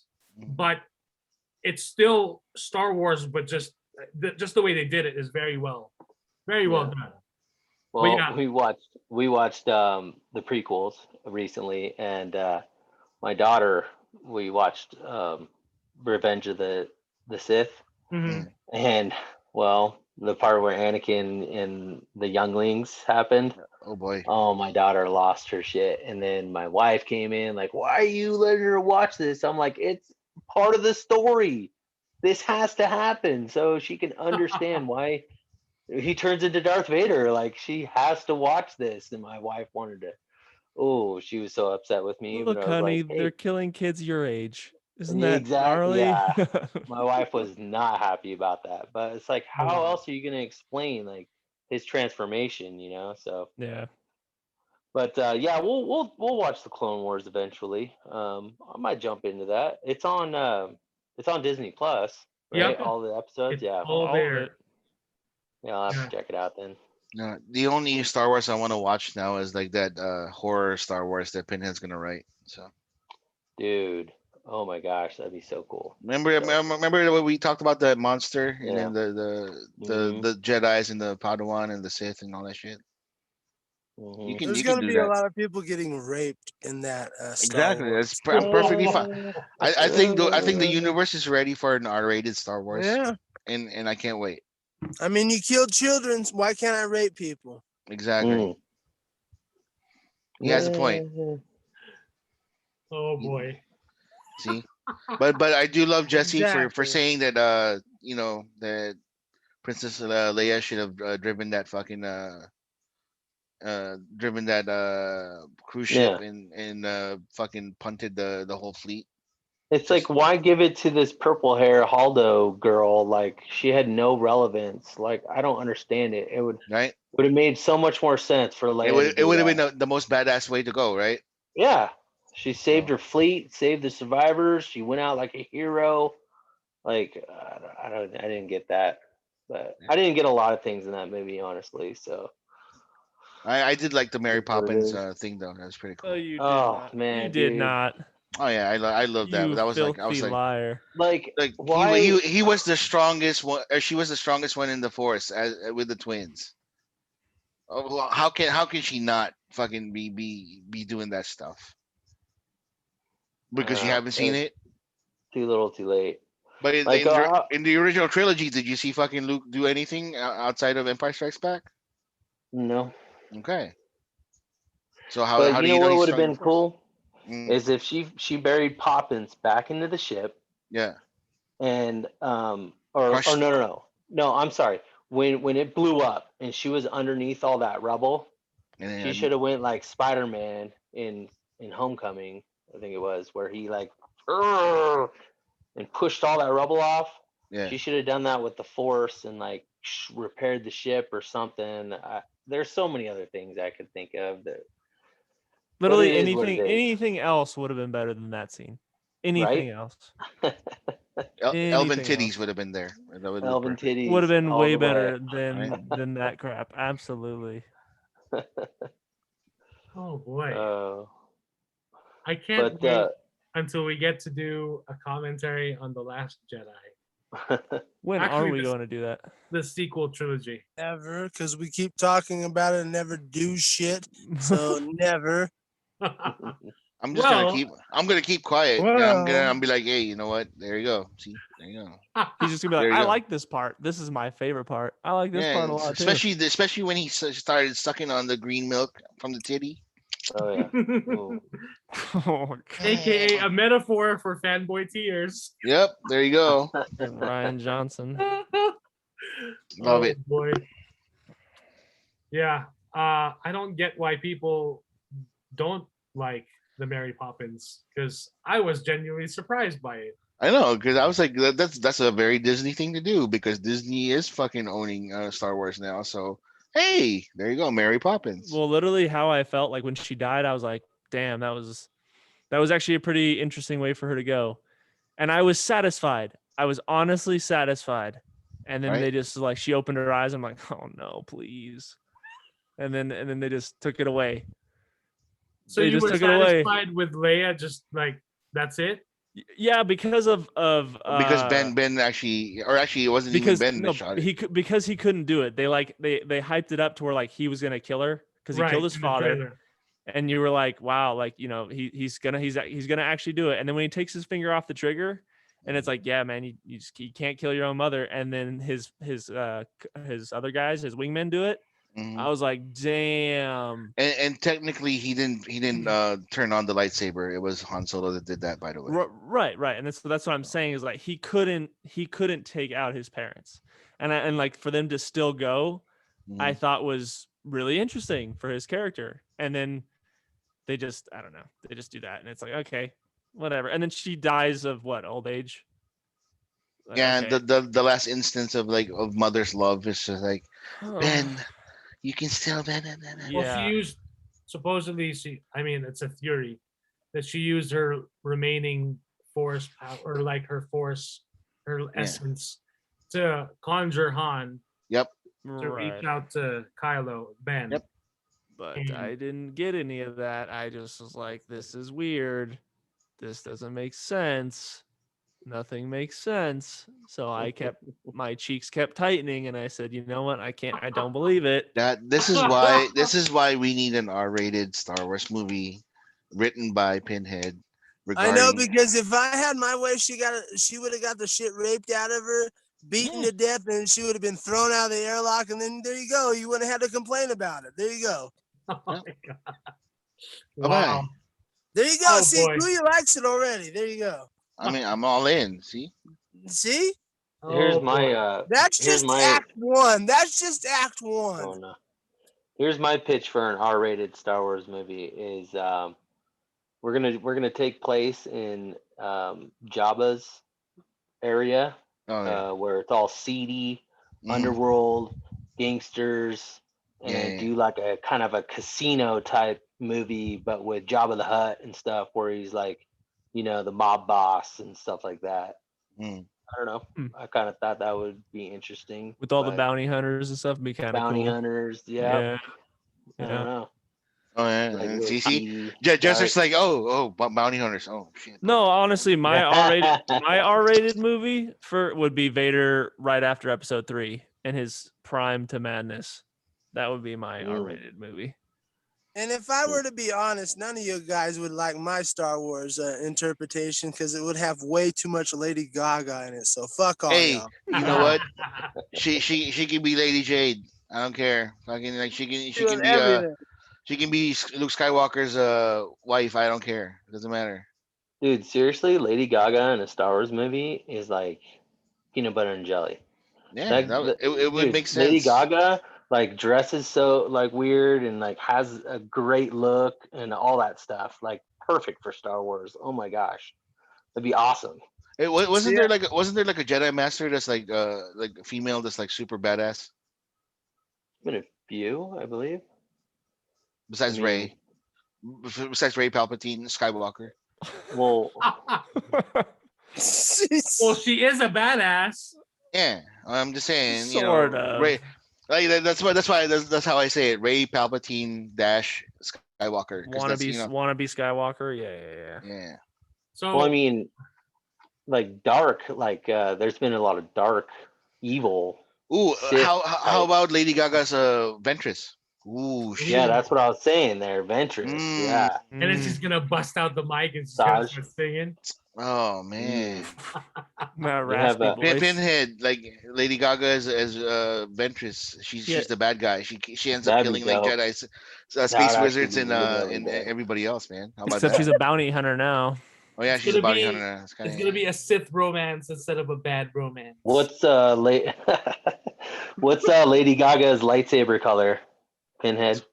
Dude, hot pink. What are you? Come on, exactly, man. Hot pink, no hot doubt. Pink. It's a bedazzled hot pink. Fuck. It's not even gonna be like Sith red. It's gonna be like it's so bright that it's gonna be like hot it's gonna be bright with fucking jewelry all over it, fucking glitter, Like fucking. hot pink like this.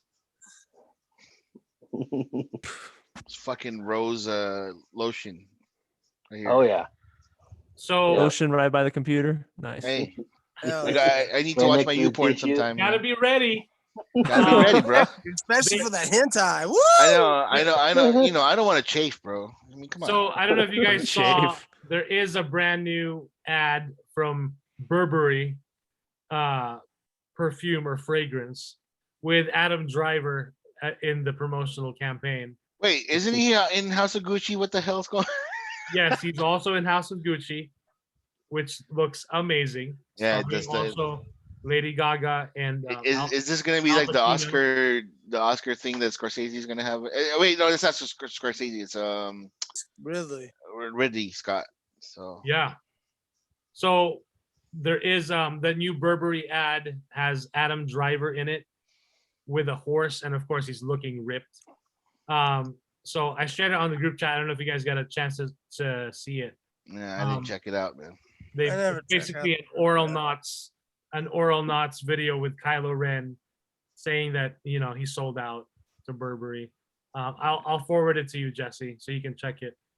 I've never seen the Burberry Oh, ad. it's in me too. Come on, don't leave me out. Yeah, well, it's in the group chat. I can send it again. But yeah, I never saw the ad until they made this parody, and I just watched this parody instead, and I thought it was hilarious. So, but yeah, anything else you guys want to bring up or talk about as far as like stuff? White Lotus is kind of interesting, but I've only watched one episode on HBO Max. But I don't know. I'm kind of hesitant to watch more because it's just so odd. But if you want to see Steve Zahn's balls, it's episode 1, man. Really shocked me, that's for sure. I was like, that was just such a random cut to his nuts. It's like, why? But no, yeah, it's interesting. I don't know if I'm gonna keep watching it though. And that's about it. That's all I've been watching. That and Masturbators of the Universe or whatever. Anyone else? Yeah. Anything else? I haven't heard of that one yet. So White Lotus. I know I like Steve Zahn. He's a great actor. No, he's great. It's a mini series. It's not even like a full. It's already done. Like it's all been put on HBO Max. But it's just weird, man. It's just a odd story, and I don't even know where the story's going. It's almost like Clue if it was a mini series so far, but I don't know if that's where they're going. All right. Yeah. You guys see that advertisement for that murder mystery thing with Steve Martin? Yes. And fucking Martin Short and Selena Gomez. Selena Gomez. It's coming to Hulu. I was like, wait, like when I saw the commercial, I'm like, this is like kind of a weird combo, and it looks like a murder mystery, and they're gonna find out who done it. So that looks kind of cool. So. Yep. But nobody likes whodunits here. So. What? Depends on how it's done. Which, by the way, they are halfway through filming Knives Out 2, which will be debuting on Netflix. That's one that I didn't like. So yeah.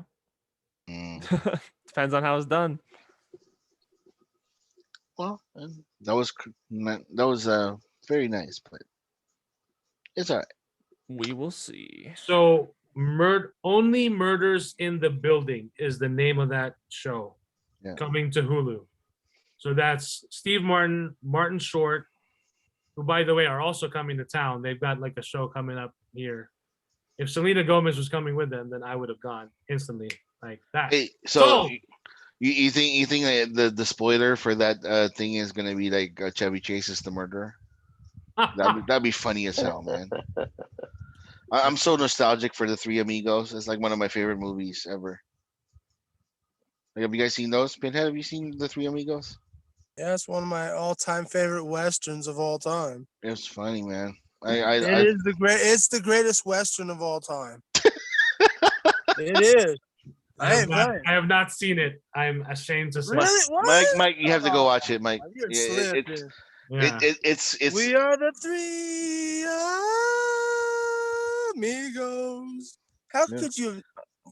My little buttercup Has a sweet little smile. Now I want to see it.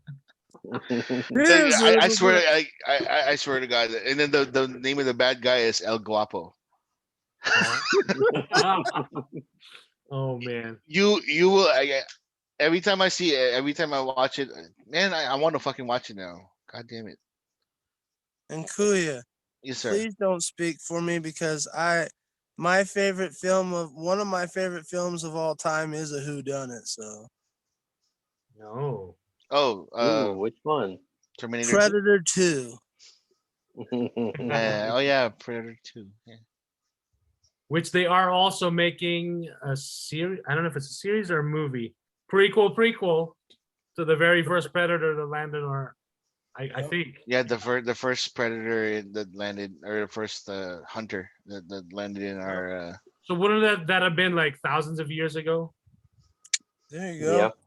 So he would start off with the killing off the cavemen, and then he ended up with the Knights of the Round Table, and then he'll do like fucking Renaissance, and then he'll end up in the British or Spanish colonies, and he'll end up with World War One, and they can go anywhere with that kind of show, man. Redskins and all that shit.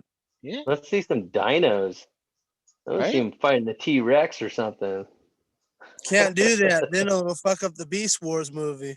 Oh, That's right. Oh, also, so since you mentioned Knights, The Last Duel, if you guys have seen the trailer for that one. I did. Very cool. I'm looking Written forward to that. It looks written by interesting. Ben Affleck and Matt Damon. Is it based on a true story? Just Matt Damon wrote it, right? I thought they wrote. I thought both of them wrote it. Wait, so are they gonna win? Are they gonna win the Oscar now, or? Well, apparently they wrote it faster than they did. Good Will Hunting. Yes. Oh, God, that's right. Mike never saw that skit from Family Guy where just Ben Affleck smoking weed on the couch behind Matt Damon while he's writing the whole thing. Yeah. No. And he's like, "Can we go party now?" And he's like, "I have to finish this scene." Okay. No, but yeah, that looks interesting. Also the Green Knight. Hey, is the Green Knight gonna be on Netflix? Is it, or is it just movies? I think just movie theaters for now. And then it'll go to Netflix, right? Because it's a Netflix movie, right? Is it really? It's an A24 film. But I thought they previewed it in Netflix. What the hell? I don't think so. It's A24. So unless A24 films go directly to Netflix, I'm not sure. Because that looks interesting as hell. And yes, I might go see that tomorrow. It's one of my favorite Sean Connery movies. So. Yeah, and then Dev Patel did mention, ever since he did the live action Avatar: The Last Airbender film, he told his agent no tent poles, no franchise films. So that's why that he's been doing like smaller, like more serious films ever since. Yeah, because he sucked at Zuko, or Zucco, or whatever, however they pronounced it in that that garbage, man. It's fucking. Yeah. See, that's another hack that needs to fucking die. M. Night. Damn, that's dark. Jeez. He made agreed. He made 3 good movies, and then that's it. And then everybody fucking rides his dick because he made 3 great movies. Hey, I just like those movies. I'm not riding his dick. I mean, it doesn't say you can make one great movie and everyone ride your dick. So hey, just like I said in my IG video, just like Kevin Smith, M. Night Shyamalan is an old junkyard dog that should have been put down years ago. Just like old Yeller, shot in the fucking head. Oh, God. Fuck them both. While I was watching what was that? What I think I was watching. I don't know. So I was watching something, and then there was a conversation with to the left of me, and they said, "Did you see that that old movie, the one with M. Night directed?" And I'm like, "No, I haven't seen it. Is it good?" no, it's a piece of shit. Don't ever watch it. I was like, and I looked over, and it was like, it was like old, like an old couple having a conversation. Don't watch it. It's a piece of shit. I was like, wow. Like the language on these old guys, you know? Oh boy. Well, alrighty. I think that just does about it. One more thing I want to mention. This morning, I woke up to go to the mall, stood out for a couple hours, waited for the food court doors to open because there was a release at Hot Topic for an exclusive glow-in-the-dark Chase Funko Pop, and that was the Blue Spirit. If you watched Avatar: The Last Airbender, you know who the Blue Spirit is. So anyway, it was Dev Patel. So I was supposed to be there earlier. So anyway, I've been waiting for Hot Topic to get this pop in stock because there's going to be a glow-in-the-dark Chase. The Chase is, of any pop, is usually a limited amount. It's harder to get. So usually you got to be there. Whoever's there the first, or however many they have, then you get to buy the Chase at retail. You don't have to pay flippers, however much they'll flip it for. Anyway, so I get there. I'm there at 7:39 in the morning, and then my buddy, who's another collector, he's working. He works for Orkin. And Jimmy's like, he calls his boss, who's also a toy collector. And he's like, hey, don't bother me for a couple of hours. I'm gonna get this pop. I'm like, oh, that's a cool boss. He's just letting you like fuck off for a few hours. So anyway, we're hanging out there, and then two other collectors, one of them I know, comes over as well. We're just hanging out, we're talking. It was fun to basically, hang out with other collectors. And then before you know, there's 5 people. I was first in line. And 6, 7, 8, and then there's this other flipper who I've actually interacted with, and even on the local Funko Pop group, he's clearly there so a few weeks last week when I got the Blacklight Venom Funko Pop that at Target from Carson City, as soon as I posted that, he was on his way to Carson City, and I thought he was gonna get one for his collection, because he's a collector. So I was telling him, hey, don't talk to any of the Karens in the Target in Carson City because they don't want to help you. I don't think they're going to help you, or they're not going to know what you're talking about. Talk to the younger employees. I was just giving him tips because, just helping him out. And then lo and behold, as soon as he gets home with it, he posts on the group and he's like, hey, who wants this? $160. And I'm like, what the fuck? Like, dude, I'm not helping you. I didn't help you to like flip this shit. I helped you because I thought you were a genuine collector. Anyway, the guy shows up this morning in the line, and he's like maybe 10th in line with his girlfriend or his wife. So it's one per person, right? And usually this Hot Topic, when they get a Chase, they'll usually get like around 10 chases, if that, or less. So anyway, the doors, security opens the doors. We walk in, we form a line on Hot Topic. There was 4 of us. When we get to Hot Topic, there's another guy waiting there. I'm like, what the fuck? Thought I was first. So now I'm second in line. So Hot Topic opens their doors, and then they explain real quick, you can only get 2 of each pop. They limit the amount now. You can only get 2 of the same character, only 1 Chase per person, per customer. So Guy, the flipper, and his girl or his wife, if there's enough pops, he can get 1 Chase and his wife can buy another Chase, right? So we walk in, and the guy who was ahead of me now, because he was there already, I'm like, I guess he's a vendor, so he had access to get into the mall before official, opening. So we walk up, we grab the Chase. I grabbed mine, and there was only 4. So, motherfucker. My other buddy, Ken, who I've known for years now, did not get a Chase because of the guy, the vendor, who's also a collector. He was cool, but then he kind of cut the line basically, right? Because he was there.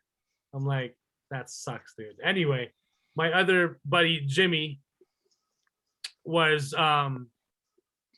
basically telling Ken, like, hey, I ordered some from Hot Topic. If I get a Chase, I'll help you out. And then we met another collector who was also cool.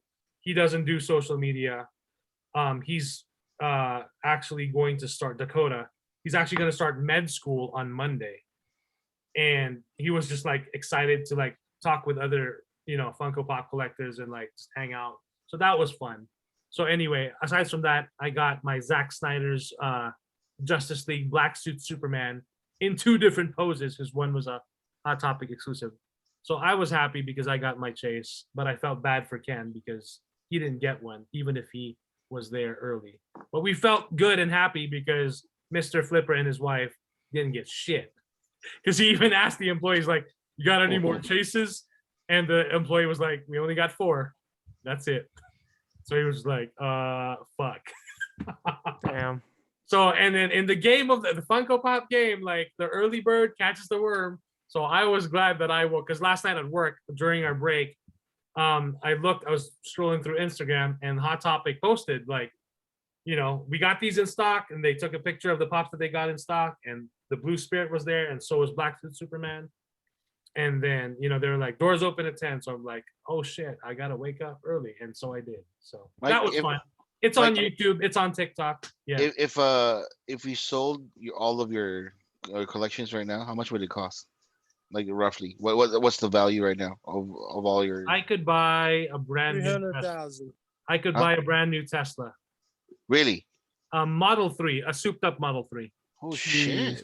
Dang, bro. But that's only if I could find a buyer who's willing to buy every single thing. Right. Right. So. But that's the value right now that you have, like currently. Approximately. Because I mean, that this is what it sold on eBay today. Tomorrow, I mean, it's also what people are willing to pay. Those figures that you buy or that you get from Japan, do those things cost more than the Funko Pops or than anything? What figures from Japan? Like like for example, like any sort of statues of like cartoons or monsters or anything like that. That like that's made in Japan. Like would those cost more for collectors? Not necessarily. It just depends. I think Depends it's on all the about the character, the hype. Gotcha. Yeah. So. Yep. I still have my Wally pop. Like somebody gifted it to me when as a birthday gift for work, and they gave me a Wally, and then I have the original Yoda, which I fucking opened up, and I don't care because it's mine. And then he became left-handed because the right hand got chopped off. I thought you were gonna say something else. He became right-handed because What'd you do to it? No, I lost a hand. I don't know where. I don't know you where just lost a hand. Yeah, so it's Fuck the somewhere. shit out of it. No, but like it's a little tiny ass Yoda. It's pretty cool. And then they had like the little green beady eyes. So it actually looks frightening if you look at it. So Is that why you stole his left hand? no, just the right hand was gone. Like I don't know where it's at. So, Hmm. but the Wally that I have it's still in the box. I didn't want to open it. So I like Wally. Like he's probably my favorite Pixar character. So Wally's a great film. yeah, Great silent film. Oh, yeah, most. it is. Except for when we get all the fat people. Yeah. Yeah. It's not so silent anymore. And John Yeah. Ratzenberger. Hey, it's Wally. I gotta earn my check. I gotta earn my residual check here. Every Pixar movie. Gotta cram myself in. Wait, did he pass away already, or is he still? No, alive? he's still alive, man. No. Alive. He's So still kicking. he's still gonna be in. He's on every Pixar movie, right? If I'm not mistaken. Every Disney Pixar movie. I don't know about every Pixar movie. I know he's in every Disney Pixar though. What about Luca? Is he there? I'm sure Yeah, they squeezed he him in is. somewhere. Yep.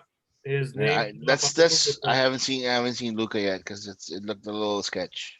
Same, In my eyes, same. a little sketch. It's fun. Sure. And then, but like Soul, I loved Soul. Soul was a good one. Soul was good. Still haven't seen that Oh, yet. deep. I need to watch that. It's so deep. I'm amazed at the fact that they presented a film for kids. Like my daughter watched it, and I'm like, because Brad at work asked me like, That the one with the emotions is pretty fucking dark. Inside Out. Inside Out. That's Oh beautiful. yeah, dark, dude. man. That was That's super beautiful. dark. That was super dark, man. Talking about suicide in a kids movie. Man, Damn. that's like it's almost as dark as a DC movie. You know? When did they talk about suicide in Inside Out? It was all implied. The depression. Yeah, The- like remember, the like little they have to sacrifice one person or one person. Oh shit. Okay. It was like so bad. I mean, it was good, but it was like, man, that's really heavy for kids. but you know, I guess yeah. not nowadays. Like for me though, like my all-time favorite, just because I'm biased, because I am a culinary or I used to be a culinary student. Ratatouille, number one. Ratatouille is good though. And Wally is 1A or 1B. So 1A and 1B is Ratatouille and Wally. Everything else is okay. So nice. All right, Yeah. we're rambling. It's time to wrap this up. We've gone way time. Yeah, but hey, it's been fun. I missed you guys. man, we haven't talked in like 2 weeks. I can Right. fucking ramble. So Right? it's like you've been wanting to take a good shit, but you can't. So you've been holding it in, and you're like, Constipated for 2 weeks. and then now that you're able to take a shit, you just want to make sure everything is out. yeah, pretty much. Sit on the toilet for 2 hours with your legs numb. Yep. Yeah, Jesse, thank you for joining us. Yep, Jesse. Thanks Thank for you. having me. We hope you had fun and we didn't like Scare traumatize you man. from rejoining us sooner No, again it was- or later. It was a good time. I think I would love to discuss some Star Wars with you guys. I think that would be a lot of Oh fun. yeah, man. Oh yeah, absolutely. Some Yeah. Like a space full, wizards. long conversation about Star Wars. Oh yeah. No, definitely. Like I watch it, or I take it like me. I'm not as big fans or collectors like Jester and Mike are. And Oh, when it I'm comes not a to big Star Wars. collector. I mean, Well, Mike's the big collector. I've been Me- getting things here and there. You have a Boba Fett helmet and a fucking Stormtrooper Okay, helmet. all right, So that's fair. That's fair. Who doesn't? I don't. I What? don't. I Oh my I God. have a Yoda puppet. And With he's missing a hand. yeah, An and then like incomplete- and then this fucking Mace Windu action figure that I saw that have a blue lightsaber. Yeah. That Mike probably forced you to buy. Oh no, Right. I bought it myself. I asked Mike, like why is this blue? And he was like, oh, I think you should buy it, Kuya, because it's like it's one of those weird ones that it should be purple, but it The came out original blue. design. Yeah. Yeah, What's But, it like- worth now? I don't know because I bought it for like $3, and I don't know what it's worth. But like the everything on it is like all jacked up because it looked like Oh, somebody chewed that's on hard. it. Yeah. That's why it's $3, and I bought it in a hotel lobby gift shop. Oh, Isn't that weird? that is kind So of there, Just See, admit it, that's- Kuya. Mike's the pimp and you're the hoe. I know when it comes to Star Wars memorabilia. No, the Yeah. figure spoke to him and said, "Buy me, motherfucker." Yeah, I'm a Mace Windu aficionado, so I Right. like Mace. Well, he's a bad motherfucker, right? Yes, technically no, because he got his ass kicked by a whiny bitch and an old man. So. Hey, he Oh my got God. blindsided by the whiny boy. Hey, at least he Yeah. didn't get shot by a droid. He didn't want to get shot by a droid. Or at least he didn't get broadsided on a ship and fallen off into like a non-moving entity. Right. You know, Still waiting for that Mace Windu series. it's not gonna happen because he's dead. Well, they'll Yeah, bring him back, I'm sure. Darth Maul got chopped in half. Mace Windu lost his fucking arm. Who has a bigger fan base? Mace Uh, Windu. No, I'm talking. Darth Maul has a bigger fan base, right? Yeah. I They don't tried know. bringing So him does back. Sam Jackson. Oh, whatever. At the time they brought back Darth Maul, I think that people probably Hey. liked Mace Windu more at that time. I think anything is possible. Whatever. Whatever. If he comes back as a fucking droid with laser arms or whatever, that I'm all for it. I don't care. It's Mace Windu. We shall So. see.